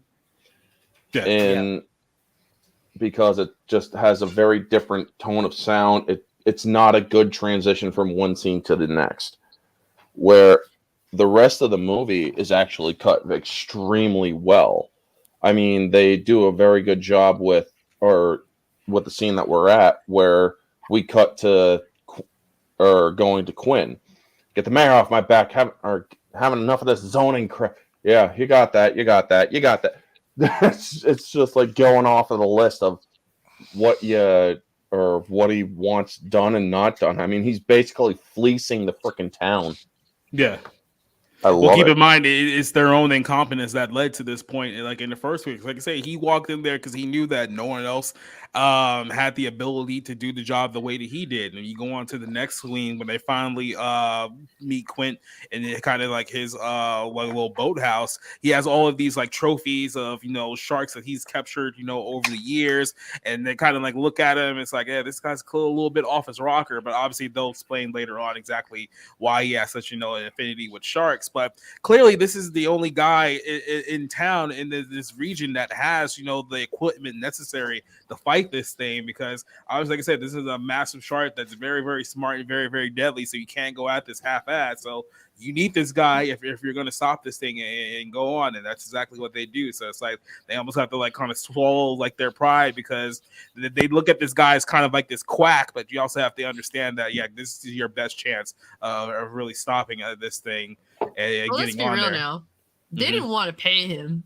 No, They know, not at all. They know Quint. You could tell he's like, Yeah. he's the seasoned vet sort of dude. You could tell by the orca boat itself how much experience Quint has. Quint is kind of a dick because he refused to even engage until he got the money he wanted. Yep. Yep. It's like an old school director saying "F you" to Hollywood or the studio who wants him to do a movie. And it's like, no, you're going to pay me my price and then agree to everything I want. You know, kind of like old school. Yep. And I don't know. I love it's like Quint is very much like an old salt character. Like he's very much like he's not gonna put up with your bullshit. He's gonna tell you like he's a competent, skilled professional who can get the job done.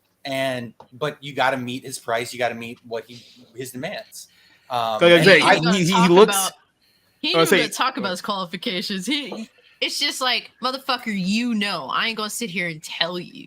Yeah, that's the thing though. Is like when you first see him, like you think like he's just it's a complete nut job. It's like this dude isn't crazy. Like he knows what the fuck he's doing. Like you said, he just got to a point where he's just past the point of dealing with incompetent people at this point. So it's like you're gonna do things exactly the way that I say it, or we're just not gonna do it at all. And then that's pretty much like where we're at. So it's like he asked these guys, either you're gonna pay me or I'm gonna watch and laugh at you fucking idiots. Exactly. And he did. Yeah. He did laugh. You can pony up, or you can be on welfare the whole winter. And But then also, even it's after, like, I was gonna say, even after he ponied up, he has them out there like learning how to tie knots and stuff like that. It's like fucking Brody's freaking out because he doesn't even want to be on the boat at all. So it's like sitting there trying to turn like a fisherman's knot, and just like talking down to the oceanologist guy. It's just like, he's like, I'm not putting up any of your shit. Like you guys are here with me because you guys run out of all options. Dreyfuss and Robert Shaw hated each other, by the way. In this film, their animosity towards each other is real. But they also were professionals that actually were willing to get the job done. But one of the things I like about Robert or Quint's shop, it's like if anybody went in there, what are your qualifications? Motherfucker, look around. Do you not see these jaws? And it's like, that's all you need to know. But like, there's did you take these sharks out? Yeah. Say what? I say, did you take these sharks out? Yeah, I know, right? And there's a deleted scene where he's going in to get some piano wire, which he uses it for his reel. And I just love that scene. They should put it back in the film for like its 50th anniversary, where this kid is playing like the clarinet or something, and he's trying to play Joyful, Joyful. And so Quinn starts, or the kid starts playing it off key, and Quinn's just like, bah, bah, bah, bah. It's like, oh my God, it's so hilarious. I mean, it should be in your Steelbook if the Steelbook has the deleted scenes cast. I mean, you will laugh your ass off. I need to check it out. It is hilarious. I mean, they do so many different outtakes and deleted scenes. Quinn's, or the guy that works for Quint, actually he's like gonna try to quit, and he's like, Quint, I quit. I can't do it anymore. It's like, shut up and get your ass back to work. That's why but that's also why the guy's not on the boat after, or when everybody else goes. That leads to a very, very well done scene where once again we're going back to like show not tell, where they're all on the boat, and you see that that Quint's trying to bait the shark into with his rod and his whole setup, and he gets a little bit of a bite, and you just see him like very slowly like start buckling himself in. He's like placing his feet down. He's like yelling at the other two. It's like, yeah, get behind me. This is about to get like rough. So it kind of teases that you're going to get this epic like fight with this shark, but you never see the shark throughout the entirety of the sequence. Like everything's going on underwater, so you don't really know like what exactly like is going on. It's like is even the shark that they're going after? Is this a completely different shark? Is this like animal? You're debating. Like exactly. It's like does he have like is he hooked to like a boot or something like that? Like you have no Moray, idea exactly. Stingray. Exactly Yeah. right. Definitely a game fish. Exactly. That's But, what Hopper says throughout the scene, because he doesn't even believe that this is like the real shark at all. Because keep in mind, he's seen the damage that this thing has done. He's like, there's no way that you've hooked this thing with that little wire that you have right now. But it's once again kind of underestimating Quint's abilities as a guy who's essentially the guy you go to kill these sharks. So it's more of like a building experience between these characters where they try to learn to guys work together, because they have to essentially work as a team. Like that's why they're there on this boat if they're going to beat this shark, because they find out later on that this shark is far smarter than any of them gave credit to. You can even say they severely underestimated the power that this thing has. Sarah, I wanted to talk to you about this scene. What did you think of kind of the dynamic between these three characters on this boat when you look at Quinn, Hopper, and Brody at this point in the film? Yeah, I was just thinking that it was like they're always fighting until the scene where he's talking about being on the Indianapolis and all that, and then they kind of start working together. So I thought that was neat. But yeah, one of my favorite parts of the movie is how Quint and Hooper are always like each other, doing the thing and all that kind of stuff. Yeah, I had heard that they hated each other, but I almost feel like it's just like. It almost felt like a childlike pettiness. You know what I mean? Maybe their characters hating each other is what made the actors hate each other or something. I don't know. It's actually one of the things they really do talk about a lot in the behind the scenes is like these two hated each other. But another thing with the first failed catch is that Robert Shaw was extremely sick during that shot when he's getting spinning around. And when he yells, Hooper, you idiot, starboard, ain't you watching it? He's so in pain. He is in so much pain. And then when they say, okay, roll camera, Hooper, you idiot, starboard, ain't you watching it? You wouldn't even know that he was in such pain and from being sick. That's how great he was at his acting. But when he's like, Marlin, huh? Stingray? Bit through this piano wire, Quinn, that doesn't prove a damn thing. Well, it proves one thing, Mr. Brody. It proves that you big city folks can't or don't have the education to acknowledge when you're wrong. Yeah. And that's when freaking Hooper's like just had enough. He's like, yeah, fuck you, making all the faces, and then he's firing like a pirate. It does become childish. Yeah, I mean, Hooper, starboard. Very good. Sir. Don't have to take this abuse much longer. It's just so freaking funny how those two get along. It just gets so petty at one point. Like, it's funny because like Chief Brody's also dealing with, he doesn't want to be, first off, he's the one that's like making the little mistakes because he doesn't know anything about sailing. Matter of fact, he never even wanted to be on a boat to begin with. He always avoided the water, and it's like he's making these little fuck ups, like accidentally dropping the oxygen tanks. He's trying to learn how to tie basic knots. He's pissed that he has to fucking throw the bait out to lure the shark. Like, he's just dealing with this little shit, and they're just dealing with like, I know everything, motherfucker, and they're going at each other with it the whole time. It's just funny with those dynamics between all three of them. It sucks being a moderate. It really sucks being the man in the middle. It's like, guys, we're just trying to fucking figure the thing out. Okay, you probably have both good points. Why don't you listen to each other? And right before they face the shark, they kind of come together. Once they hear that story. Don't worry about it, Steve, or don't worry about it, Chief. It's not going to be permanent. You want to see permanent? He pulls out one of his freaking teeth. And he's like, you want to see permanent? Yeah. And they're just, I love the scene where they start going over different scars, what happened to each other. But when he gets to the Indianapolis, I swear that's an award worthy. I mean, that is so award worthy. Where they're so drunk, and then he's like, "Oh, that was a tattoo. Got that removed. Let me guess, mother." And then he starts laughing. He's like, "Hooper, that's the USS Indianapolis." Stone sober. He's laughing his ass off. He's like, "You're on the Indianapolis?" And Brody doesn't know what the Indianapolis is. He's like, "What happened?" Yeah. Well, before we get to that scene, we will talk about that scene. Let's dive back just a little bit because obviously we have to get to kind of the iconic scene of this entire film.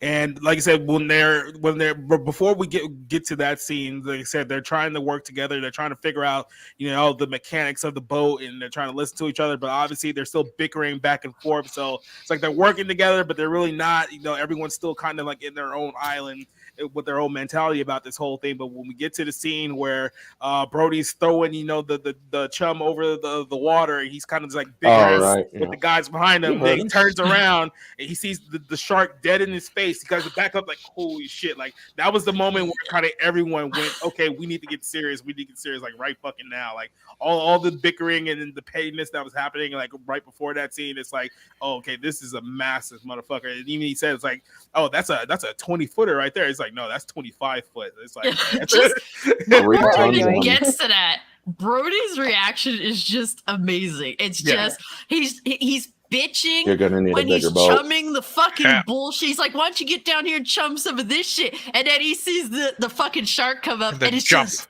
the jump. Exactly. And then he just moves back. And he just has like the fucking cigarette dangling from his mouth, and he walks into the area. He's like, "We're gonna need a bigger boat." And that line that has become just one of the Legend. most memorable ones. Yeah, Legend. You're gonna need a bigger boat. It's not just the line itself. It's Scheider's delivery of it is what I thought. Yeah. Exactly. Yeah. That's what sells it. It's like a mixture of shock and just horror that he's stating that he realizes what Hooper and Quint don't, that this is something they've never faced. Yep. I think of the word awesome, because a lot of people think of awesome as something cool or nice or good, but it's like truly like terrifying, awesome, awe-inspiring, invoking awe. I am so little, in comparison to this thing that is just so massive and can, destroy. Like I said, when we were talking about, the bickerness and like the fact that they don't get along, that they hate each other, and then all of a sudden, in an instant, they're put in a situation, and it's like we have to work together. There's no other choice, or this thing is going to take all of us out. What I was thinking is, as I was watching it, is for me, Quint. The war between Quint and Hooper is between experience and knowledge. Quint has the experience. He went through the Indianapolis. He knows all about the shark and the fishing. Hooper has the knowledge. He has the intellectual ability and has studied these animals as well. So there's that conflict when one of them always assumes that the other doesn't know because one is educated through school and the other one is educated through experience. So that's where the conflict is. These two want to show that they are always right, regardless, and they don't want to draw from each other's information or knowledge, and that's what makes it hard for them to fight until they realize this thing is going to destroy us all if we don't join forces. What's great is that the film shows that these are both necessary for this situation. Like the only way we're going to succeed is if we do come together, even despite our differences. Mm-hmm. So there's one point of the film where their plan is that they're going to try to hook the shark with like a giant buoy. That way it can't like go down like lower in the water. That way it's because they can force it to come up, and they can exactly, and then they can force it to come up where they can actually like attack the thing, right? But obviously this shark is way bigger than they expected, and it has way more strength than they expected.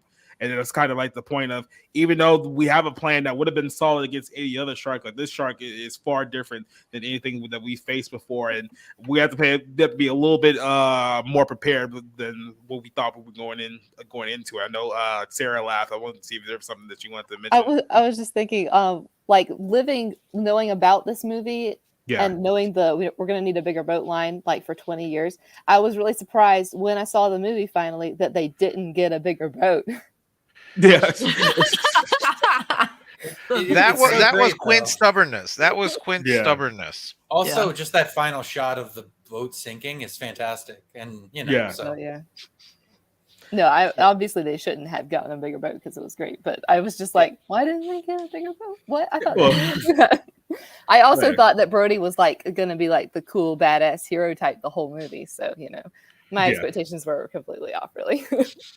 And I just want to say real quick, like Dreyfus's character, I said this in my little Twitter thread yesterday that he's an academic, and Quint is basically like Captain Ahab, and so Rick is it's very spot on, where it's like experience versus, I'm sorry, I'm not know what it was. Knowledge. Thank you. Yeah. Education or whatever. But yeah, I think that's a fantastic way of looking at it. Yeah, and they both technically everyone has to dive into their bag of tricks to take on this monster. One of the things I absolutely love is they're going over, or when the shark is tossed around the boat a little bit during that time, and he's like, start the engine. Or Brody's just had enough of this shit. He's like, where are you going? I'm going to make a phone call. He's getting ready to call the Coast Guard and get help. Coast Guard, hello, Arkin, somebody come. And then you see Quint just beat the hell out of it. Yeah. Or the radio. You're certifiable, Quinn. You know that? Exactly. Like, because Brody's like, we are not prepared for this battle whatsoever. Let's just call it the Coast Guard. Let them handle this shit. And he's like, are you out of your fucking mind? I mean, because Quint is like, no, man, this is my freaking hunt. You're paying me my fucking money. Mm-hmm. You think I'm letting anybody come in here and get this shit? I mean, that is basically the reason why he destroys that damn. Not to mention that it's my vessel, and when you're on my vessel, I'm mate, master, I'm captain. You freaking listen to my fucking rules. He destroys the damn radio. It's like, fine, you want to call for it? Okay, go. Bam! Just now, you're not going to call for him. Now get your ass back up there and start the engine. Yeah, I get back to work. Yeah, exactly. So the very next scene we talked about here is kind of where you have this moment of levity, right? Because they lose the shark temporarily. The sun's going down. They can't really see it anyway. So it's like, you know what? Let's just go get some food, have some drinks, and just wait for this thing that they come back. So they're sitting there in the battle. And this is a scene where Hopper and Quint start trying to like one up each other by showing off like their scars. It's like, oh, you think you've been through something? Well, here's a scar on my chest. Like, oh, I got you beat here. And they're like basically like trying to like show like who's been through like the worst.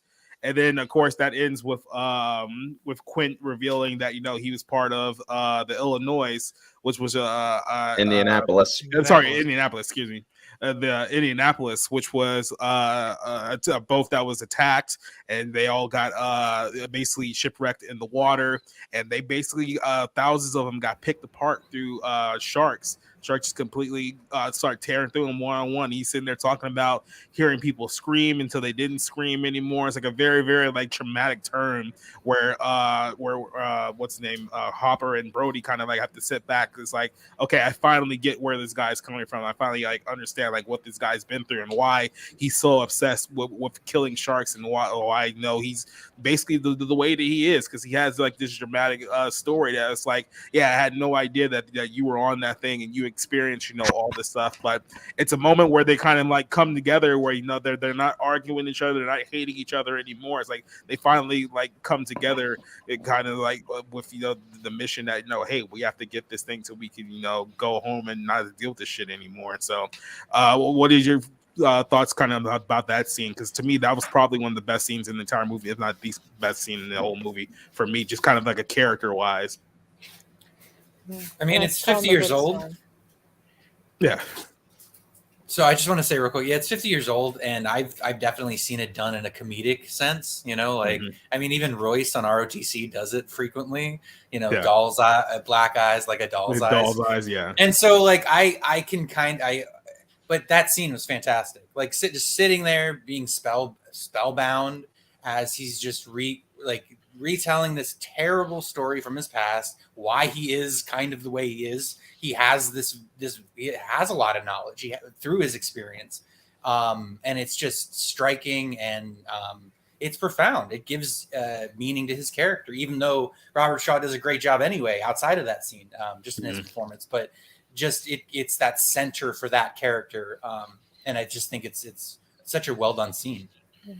It's certainly a credit to Shaw that he's able to hold hold your attention with just him. I mean, he's the one dominating that scene, just acting wise with his speech.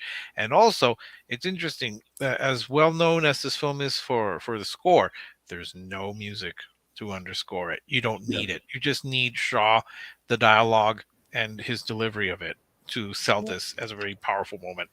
And he paints the picture for you, like some modern movie would probably be like, "Oh, time for a flashback, guys." Yeah. It's not my favorite scene, but I can really see why it's really important. Like it's completely vital to the movie. I mean, And a fun when fact, Go ahead. Good, Orange. that he got the dates wrong. Oh, really? I'm not Yep. surprised. He got the dates wrong. It's a movie. But Goddamn it still Spielberg. is a great scene. It still is a great scene. He got the dates wrong. And that's actually one of the biggest things that a lot of people actually, it's like a lot, because some vets watched this movie one time, and there are some who were actually on the Indianapolis, some of the survivors, and they're like, that great scene, not the right dates. Like, So, I see what you were doing, but just in case you didn't know. Yeah, we lived it. Yes. Well, what's interesting about the scene is that it is typically always better to show rather than tell. But the way he does go about telling it, how intricate he is with explaining this, you don't need a flashback. You don't need. You can see it in your mind. It's because the important part of that story is his character, not what actually happened. Exactly. So seeing his It's face true. as he tells it is really more important than seeing it happen. Exactly. And I think it's like looking at all these actors and all of these super important scenes that are pivotal. It's a testament to their acting ability. They all have great scenes that are absolutely, all three of these people have pivotal scenes that are so important and influential to the film as a whole, and they all prove it. There's so much talent just on that one boat, and I love it. They all prove that they deserve to be there. So obviously we get to, I guess we're itching towards the film's climax, where right after the scene where they're talking about their experiences, all of a sudden something starts ramming the boat, and they realize that the shark. Great song. Show me the way to go home. Oh yeah, I love that song. But obviously you can't talk Jaws without that song, man. You really can't. The pivotal. They're getting so drunk, listening to a whale outside, and then they just start singing, "Show me the way to go home." I sang my niece to sleep with that song. That's Steven Spielberg's homage to John Ford. I mean, if anything is, it's just like, we're men and we're at sea and we're singing jollily drunk. And it's just like, okay, we get it, but okay. I like that song better than Dame from Spain or whatever that song was. Right. Farewell and Adieu. Yeah. I like that. And I like that song too. Hey, that rhymed. So we get to the climax here of the film where now they're trying their plan again because the shark is basically beating the shit out of this boat to the point where now they're taking it in the water. They're starting to sink. So it's like there's really a sense of urgency here now. And they start attaching barrels to this thing because even Quint is thinking to himself, it's like, oh, there's no way this thing can move around with 2 barrels attached to it. It's like, and as it starts moving around with 2, it's like, well, let's put 3 barrels on it. There's no way it can move, no way it can go under with 3 barrels on it, and it still goes under. It's like the situation is getting more and more dire because they're realizing that not only is the boat rapidly sinking, but it's like this shark has more strength than anyone could have possibly imagined, and it's still winning. So they get this effort plan where it's like, you know what, I'm gonna go what's his name, Dreyfuss's character, Hooper. He decides that, you know, he's gonna attach himself to the shark tank. He's gonna put himself in harm's way, and he's gonna essentially try to stick this thing with essentially a poison, essentially that's gonna render it enabled, that they're gonna make it a lot easier to kill. He's basically gonna go out there and try to kill the thing by himself. The problem is he gets down there, he sees the shark moving throughout the water, and then all of a sudden the shark comes up from behind him, slams into the cage, almost breaking it just in one hit, breaks the cage apart. And then he tries to stick the thing, but he ends up losing it. So now he's just literally stuck in the shark cage with a shark that's actively trying to attack him. So he's like, the only way I'm going to get out of here if I just completely escape this thing. And then, of course, Quint and Brody's character are up above the water. They have no idea what's going on because they can't see exactly what's going on. But the shark, with 3 buoys attached to him, is still coming out in full force. And that's when we get the final kill of the movie, where the shark breaks through the bottom of the boat and just completely takes out Quint. And probably the most brutal fashion and brutal kill that we've seen in the film, because we see him get eaten as a whole. There's no cutaways. There's no implications there. He basically gets torn apart. And doesn't matter, the shark is still hungry as he's getting eaten. Yep, exactly. Trying to stab it, but there's no avail whatsoever. So Brody is basically stuck on a boat by himself. He has no idea what's going on. He's like, okay, I'm the last person that can kill this thing. And like he said, go to show, don't tell. They've been teasing throughout the entire film that, hey, we have these giant air canisters here that, you know, if you rock them too hard, they're going to explode and they're going to kill someone. So, you know, don't touch them. Don't rattle them around there. And he's like, okay, well, let's use this thing to essentially kill this giant shark. So he shoves one of the canisters in the shark's mouth. He has his gun. He's sitting there with the boat that's pretty much all the way in the water at this point. And he's like, he just needs one shot to blow the canister, blow up the front. He misses, shoots again. He misses again. He realizes that he's about to go in the water, that there's pretty much nothing more that he can do. So he gives it one more shot, hits the shot, blows up the shark. And it's almost just kind of like that celebration. It was, I linked it a lot too. If you've seen the movie Tremors, where Kevin Bacon kills like the first monster, he's like, yeah, fuck you, right? He's like, that whole scene. Right. It's like after all the shit that they've been through, it's like they finally won and they finally got rid of the thing. And then, of course, Hopper comes up out of the water shortly after, showing that he survived. So out of the whole ordeal, you have 2 survivors remaining in the film. And then, boom, we hit the credits. We just assumed that they made it back to the shore. They went on about their lives, and everyone goes on happy. So what was your favorite parts about the ending of this film? And what did you point out that you really like? I'll start with Sarah. Smile, you son of a bitch. Yes.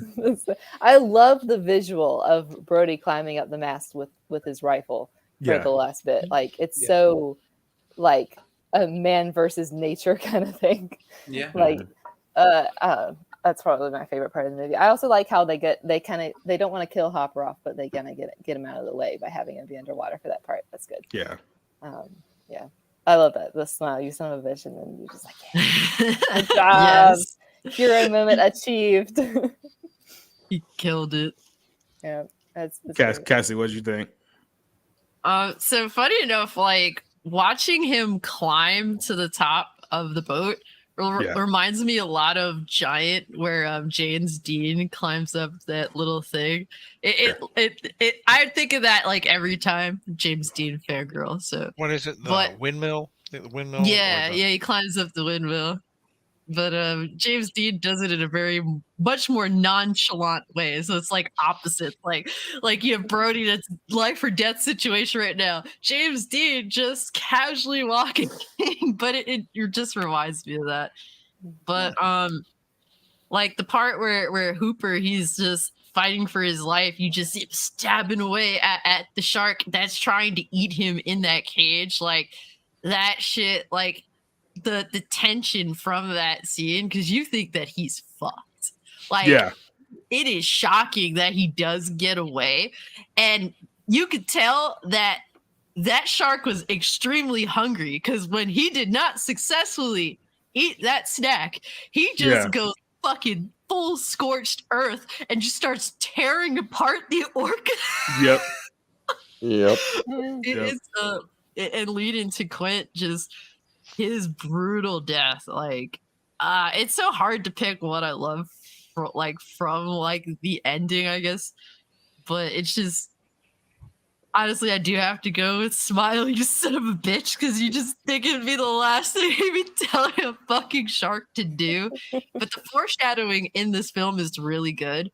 Rewatching it, it's like you see all that foreshadowing and how effective it is, like with the oxygen tanks and such. And I think it's awesome how the ending is, just blowing shark to bits. I approve.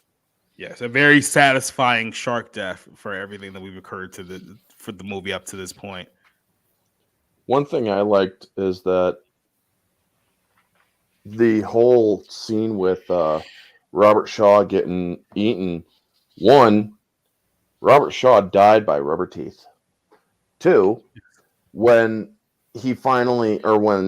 Bruce, the shark, pulls out, it's like, just pulls out and then goes underwater. You just hear that noise, like a satisfied grunt, like, yeah. Are you trying to justify Jaws 4 with the freaking shark literally roaring? Right?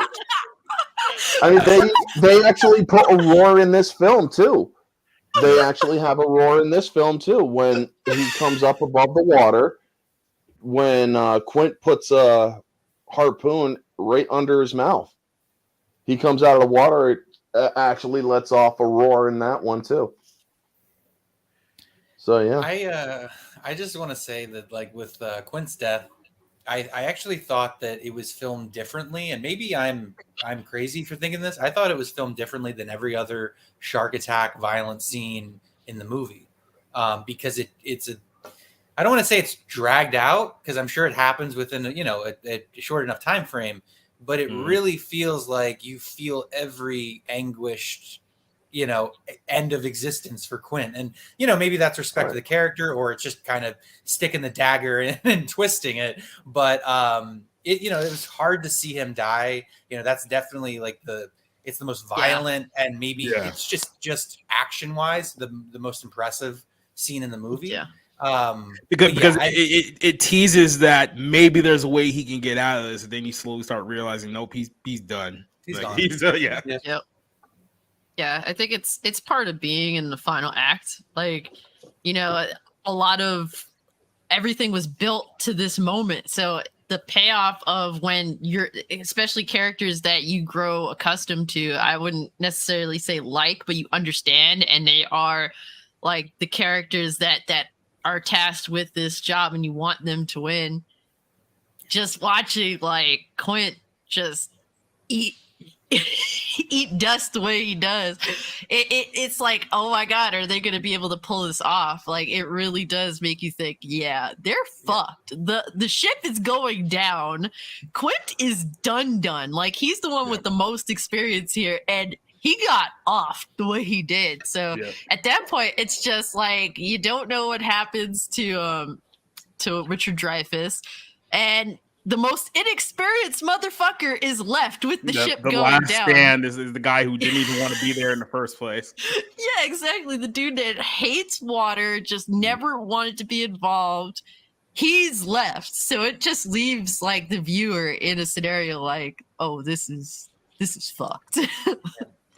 This is you guys want to know something truly fucked up? Go What? for it. In the book, this is where the movie is better than the book. Quinn drowns in the book. Hooper gets eaten in the book. And the shark dies of its wounds. It doesn't get blown up. Damn. Yeah, Wow. that would. I mean, I get that. That wouldn't have been a satisfying film ending though, if the shark just slowly dies after tearing everyone up. So I think I can understand why they kind of shifted it to the big extravagant. Let's blow up the shark. Yeah. Our $9 million Yeah. budget.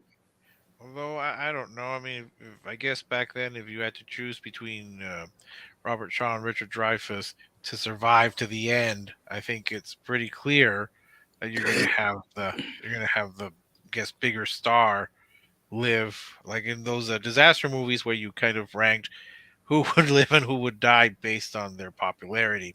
Yeah. All right, this is where you'll probably break out that GIF on me that I like to always break out with you guys. But the first time I saw Quinn's death, I was laughing.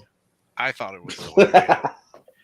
And the second time I saw it, I still kind of chuckled. I don't know why. But then you have to remember, I thought most of The Exorcist was funny too. So that's probably my worldview. Yeah. Okay. I You will got to be a say The special kind of Exorcist twister is. to find that movie funny. Okay, Yeah, I I found watched it The funny. Exorcist when I was 7, Yeah. and I had fucking nightmares. Watching Yep. it now, it Same. is hilarious. I can say it is hilarious, but where they nail that is the tone of the film. Yeah, well, Right. no, No, mean, the atmosphere is perfect. Like William Friedkin knew what he was doing. You can laugh at some of the stuff now because it's a Yeah. 50-year-old movie, I- but I- I still kind of think it's a great horror movie. But that's Yeah, You know what I- creeps me out though laugh- with that film?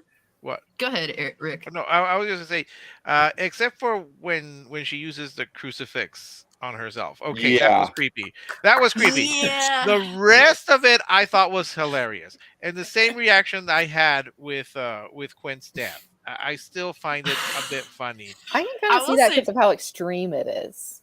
Yeah. yeah, I can understand that. Like Jaws still holds like that reaction. Like still to this day, if I go to the beach, I think about that film for a sec, but like I will say this with The Exorcist, it's just interesting because when I was a kid, the whole exorcism thing creeped me out. What creeps me out rewatching The Exorcist is the shit between what's his face, the main actor of the film, and his mother. That creeps me out the most when he sees her and like I don't want to get into it, but that creeps me out more, the tone of that than the actual event.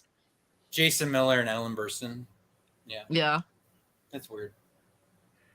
I mean, While we're talking about other movies, really quick, I do want to say this: Robert Shaw, sorry, Rick. I'm so Go ahead.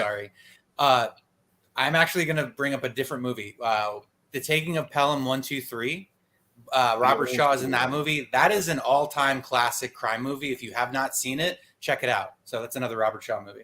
Well, I think we're all pretty much impressed with Robert Shaw because this is a guy who was Henry VIII in A Man for All Seasons, and to go from like this powerful, elegant king down to this sea shanty loon, that's a credit to his skills and to think that he was not American or was not American.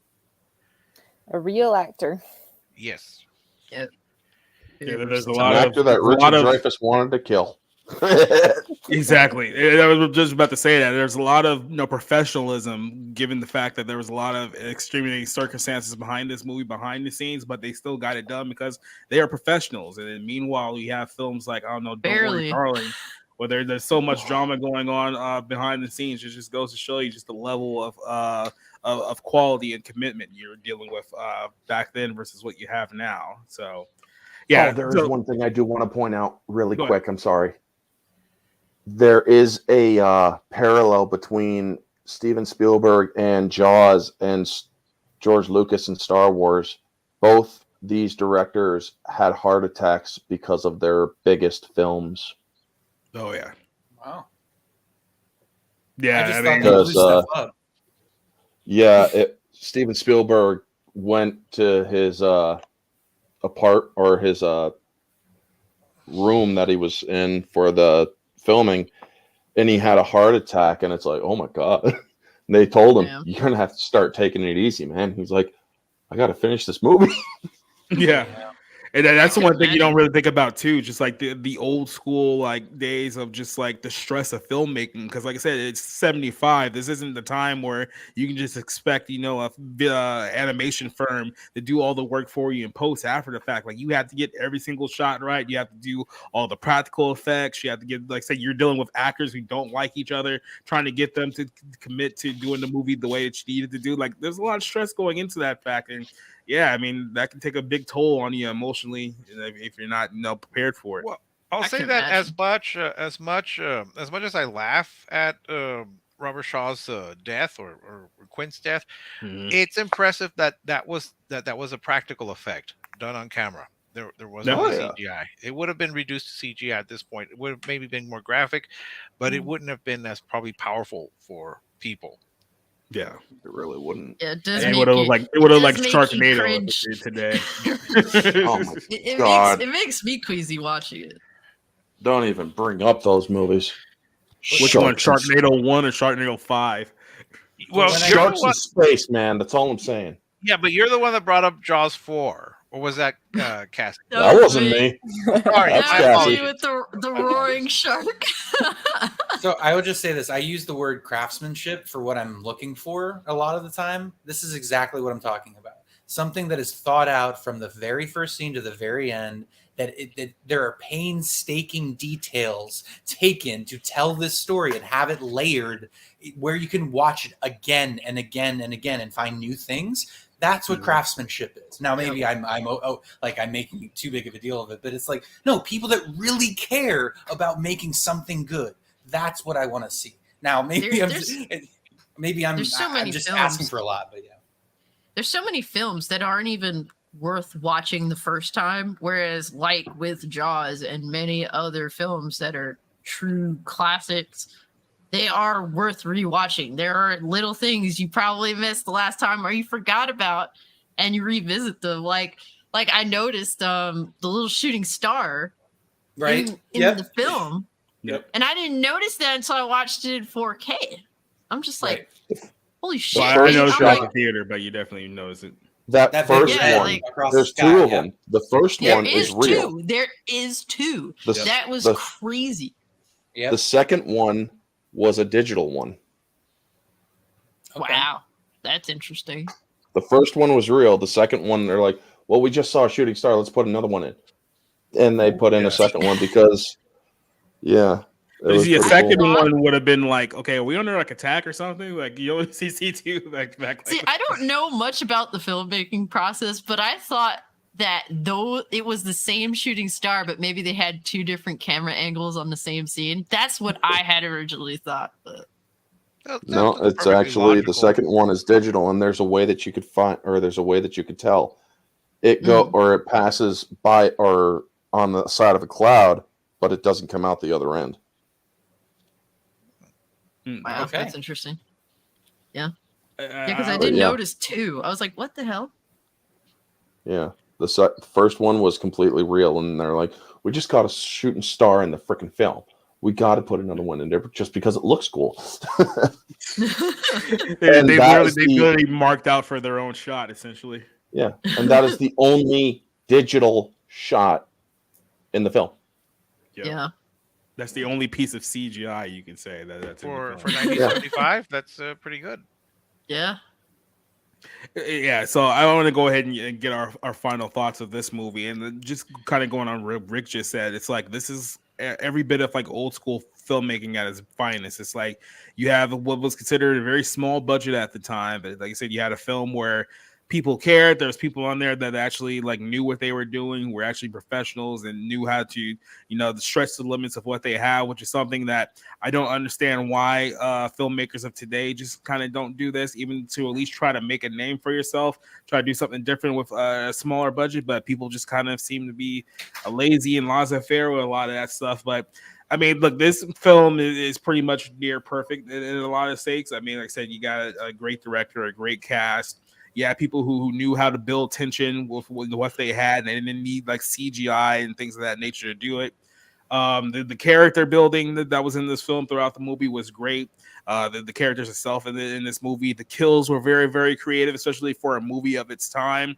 The only complaint that I could levy on this movie is that did it need to be in 3D? No, but that's not really anything to do That's with just the actual. your fault for seeing it in 3D. Exactly. That's nothing. That's not a direct slight about anyone who actually like did this movie.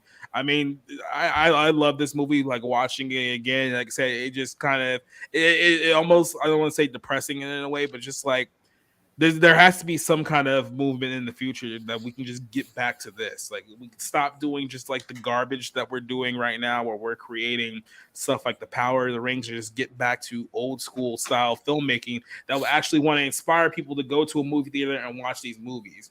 Because, like I said, we saw in the box office, the only thing people were willing to see is Top Gun Maverick, because the Top Gun Maverick is one of the film movies that actually took the effort of putting together something that movie-going audiences would actually enjoy. And this has felt like a very much a film to my mind. I would probably give this one maybe a 4.5 out of 5 if I had to get it a complete rating. So I'll let you guys give your ratings. I'll start with Sarah and we'll move on. What is your final thoughts and ratings of the movie?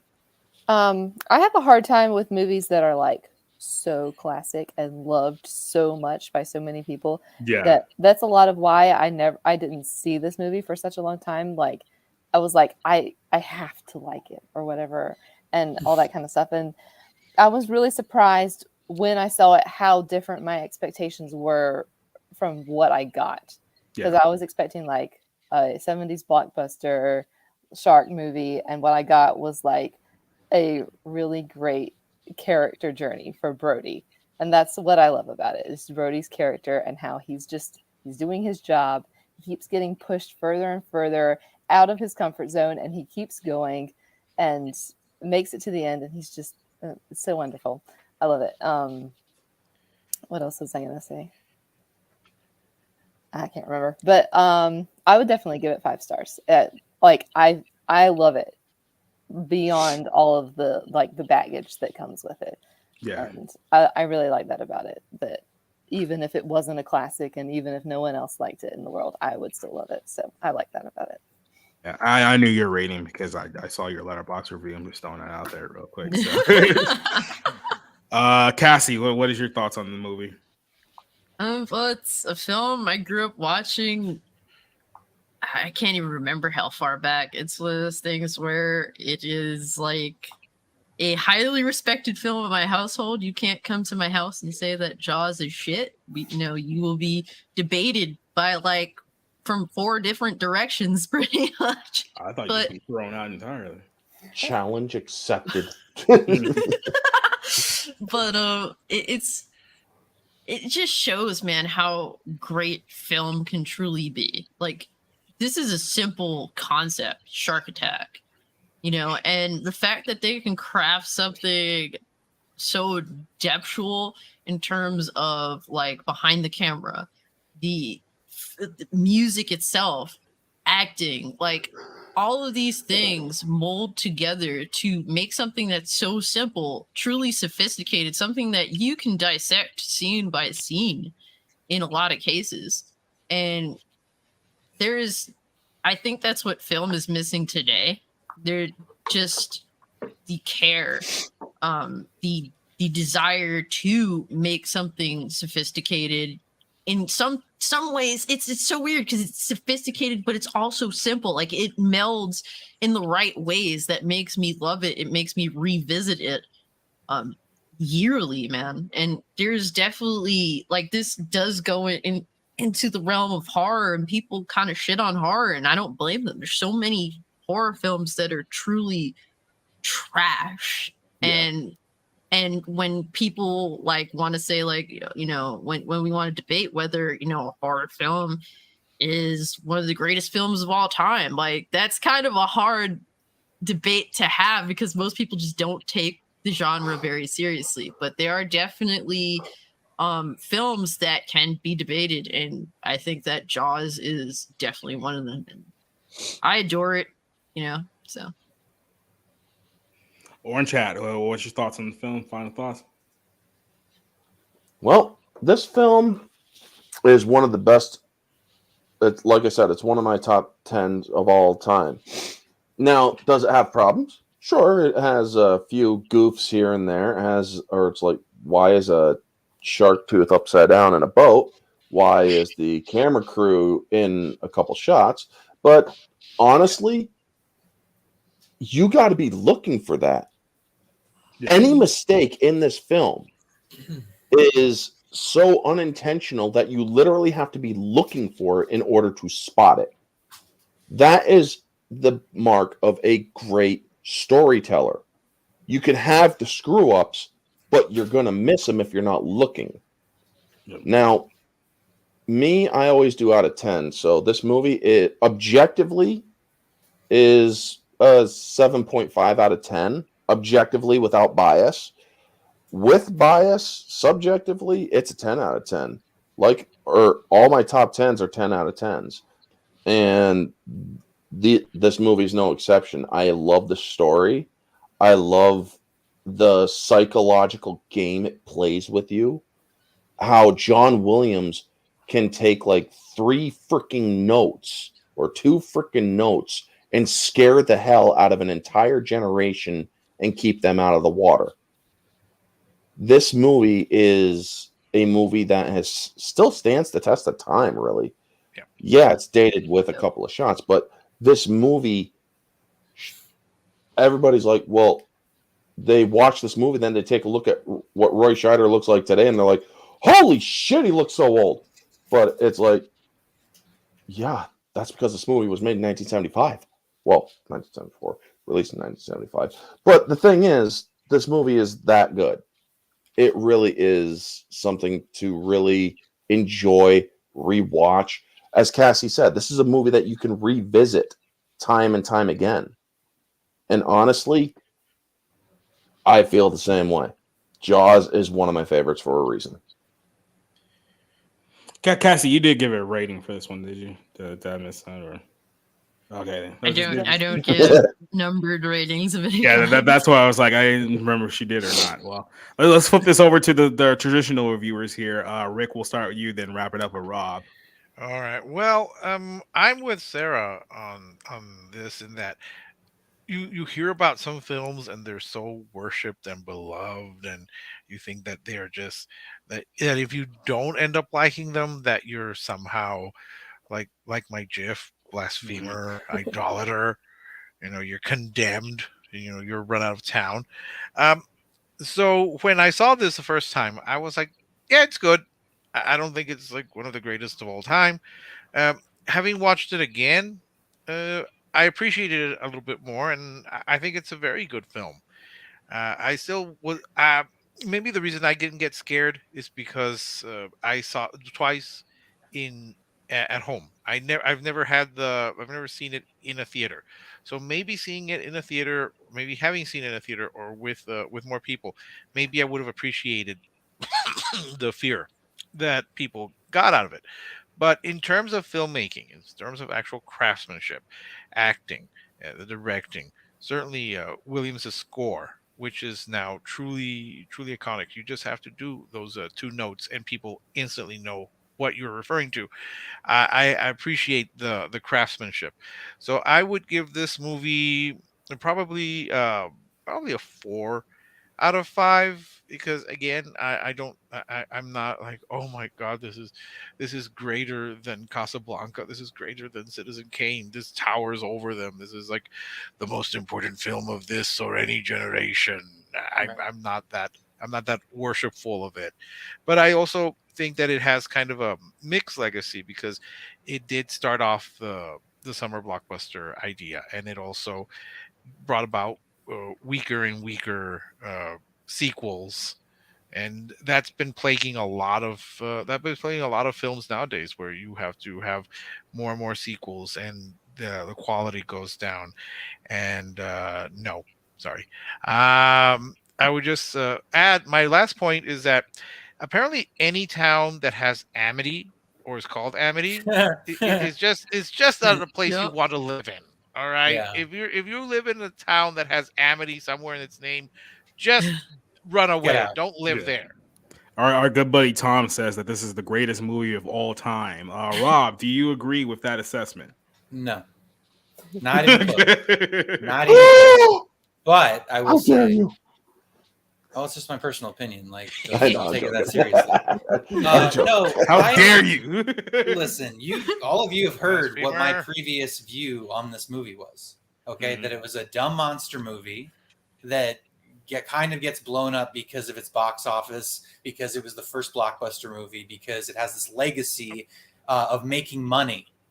Okay, which hey, that's their job, right? Make money. That I bet they wish they still made money like they used to in the 70s. Anyway, point is, after watching this movie, okay, it's so hard to ignore how great it is. It's so hard to ignore how well crafted it is.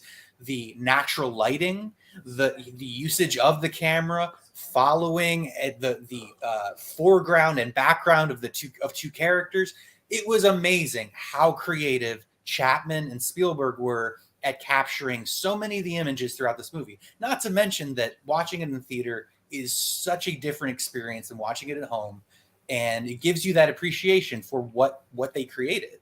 This is something that's like it's kind of a simplistic idea that's made into a human drama, that's made into a bigger view of that town, the men that are dealing with this shark attack, and it elevates itself. And so I have certainly been guilty of grading a movie based on what it isn't.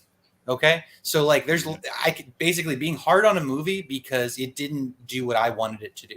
That's bullshit. Okay, let me just be honest. That is bullshit criticism. You're supposed to review the movie based on what it is. Was it successful in what it set out to do, what it wanted to execute?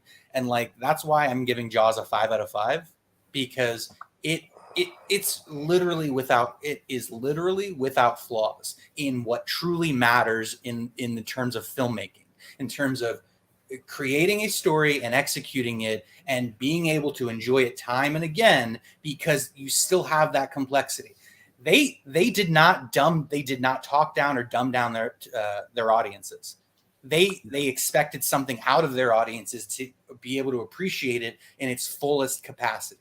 So I think it's a great movie. I think that I've been wrong for years. This is probably the first and last time you guys will ever hear this, but no, I gave it a 3 out of 5 for what my experience with it as a kid was. And then seeing it just, and maybe recency bias, but yeah, I think it's a 5 out of 5. I think it's a great film.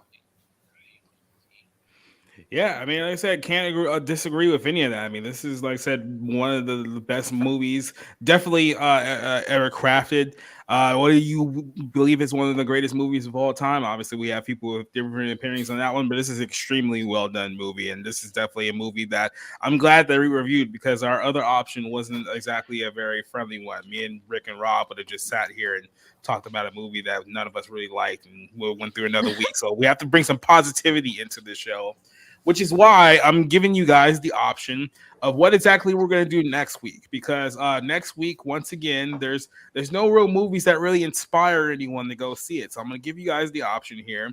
Next week, we can come back here and review the movie Barbarian, which, if you haven't seen the trailer of this one, this is about the woman who goes to some rental home and discovers that it's double booked, so she sleeps there overnight. Come to find out, there's like people like in the basement or some weird stuff like that. It's one of those type of horror movies.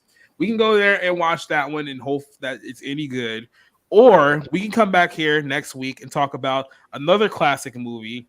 And I don't know. I mean, I haven't used this in a couple of weeks because there hasn't been a real need for it. But I mean, we could just use the wheel and figure out which movie we want to talk about next week. So what do you guys want to do? You want to spin the wheel, or you just want to come back and talk about the bad movies? Let's spin the wheel. Let me see what kind of movies are on there. So just to show you the movies we have on this list, we have Soul Man, Twister, Stand By Me, Cobra, Elvira, Mistress of the Dark, Bad Boys, The Craft, Invasion USA, Blue Streak, Tremors. So, I'm hoping for Twister. I'm leaning towards Elvira because I actually have a copy of it. Tremors. I haven't seen it in a while. There are quite a few movies on this list. Either I haven't seen in so long, or I haven't seen it all. Well, let's spin the wheel and see what movie we can get. Hopefully, we'll get something good. God, please Cobra, please Cobra, please Cobra. Twister, I don't wanna look. Twister. I love Cobra. And screw you, it's Twister. Soul No. Man. Yes. We got See, Soul Thomas Man, Howell. ladies and gentlemen. See Thomas Howell I have not trying to seen get into that. college. Sorry, I'm done. Yes, Oh this my is God. the infamous blackface movie where a white guy pretends to be black in order to get into a better college, and this is a movie that's been talked about for many years. I haven't seen this movie myself for quite a while, so I'm actually very much looking forward to watching and talking about this film next week on this podcast. So next week, the 1986 film Soul Man will be the topic of review. So if any of you guys want to come back next week and watch the movie and talk about it and discuss it here, we have an open invite for everyone to do so. So that's just what we're gonna that's the plan for next week, ladies and gentlemen. So while we're doing that, let's go ahead and give everyone a chance to promote themselves, promote their channels, anything that they have coming up, because you guys joined us for almost 2.5 hours here tonight. Went a little bit over our normal time that we do for these reviews, but I think Jaws is a movie that's worth discussing for a little bit longer than some of our other movies. So let's go ahead and start off with Mr. Orange Hat and give him time to promote what he has coming up. So anything you got going on, let people know. All right. Well, I still do my mystery reviews every Tuesday morning at 10:30. Wednesday evening, I got a guest choice review with Janet from Another Planet. She chose the movie The Incredibles, so she and I are going to be discussing that.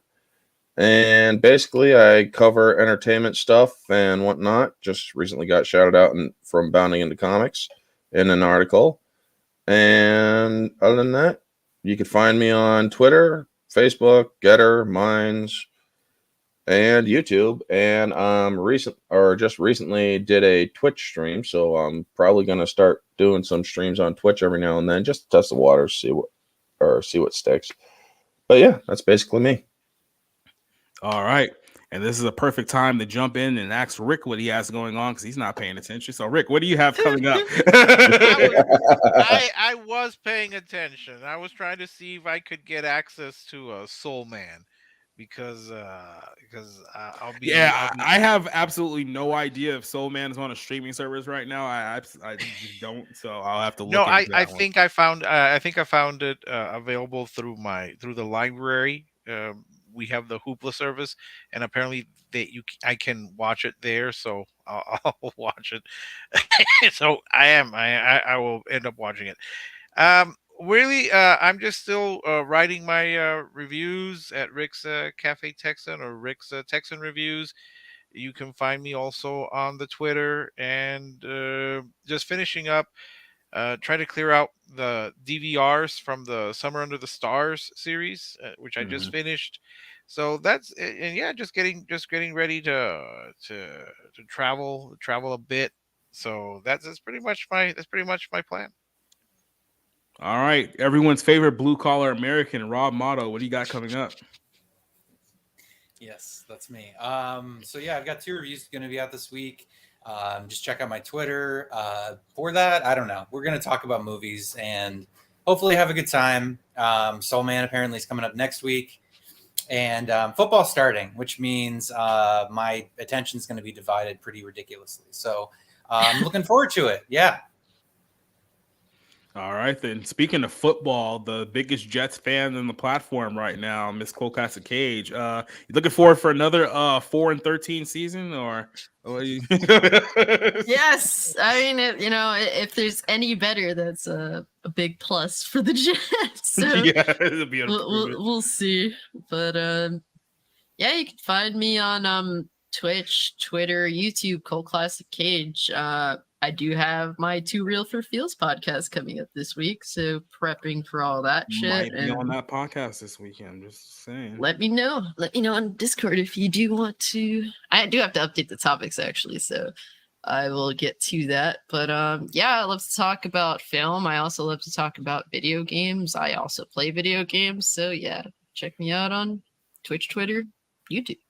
I just want to throw this out here. Our good friend, Mr. TW, just posted a video ranting about K-pop stands. So I feel like he may be getting personally attacked in his next video. So that may be something you want to put on your watch list coming up pretty soon. Oh no, I've actually watched the video. It's I agree. I'm not gonna sit here and act like K-pop fans aren't fucking retarded, because they are. That's why I don't consider myself one. I just like K-pop music. Not a K-pop fan. Self-hating K-popper, Chris. Yeah, how you doing today? And then, of course, the lady who graced us with her presence today, Mr. Sarah Hargett. I'm hoping that we can get you on next week for Soul Man. I think this would be a movie that you would personally enjoy a lot of. Get you in. Terrible. Get you to the show next week. Oh well, I haven't seen it, but you know, even if I do, I'll have to be late next week because I do have class next week. All right then. But yeah, I wrote a review for 13 Lives today, the Ron Howard movie about the soccer team in Thailand that gets stuck in the cave and they rescue them, and so that should be out soon on my blog, and that's pretty much it. I'm sure I'll come back on here sometime. Yay. We'll see you sometime like December or something like that. Yeah. Sure. All right, then we're gonna wrap it up here. Tell you what I got coming up this week. Tomorrow night will be episode 14 of the Barroom Podcast. We got a lot of things to talk about tomorrow night. Olivia Wilde is hated by literally everyone who works on the film except for the actor who she's sleeping with. And that's going to be a topic for tomorrow. We're going to talk about the full-on damage control that the media is having over Amazon's Rings of Power series that's going on. We're going to talk about CM Punk destroying the AEW locker room with one promo, only 1 year into the company, and everyone already hates him. So that's probably a reason why you shouldn't have signed him in the first place. Then we have G4 finally distancing themselves from Frost after her I hate men rant or something about women not looking good for you, or something like that. Yeah, that totally worked when you're a network that got canceled 13 years ago due to low viewership. Just run off more from Japan.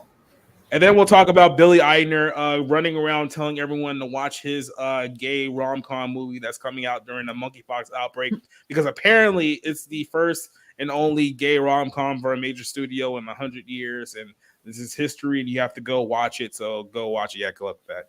Outside of that, Wednesday at 7 o'clock, early start, we're going to have a group of people talking about the greatest Super Sentai of all time. We're going to be talking about 1993's Die Ranger. If you're a big Power Rangers fan, you might want to tune into that one because you're going to find out some very interesting things you might not have known about from the series all the way from Japan.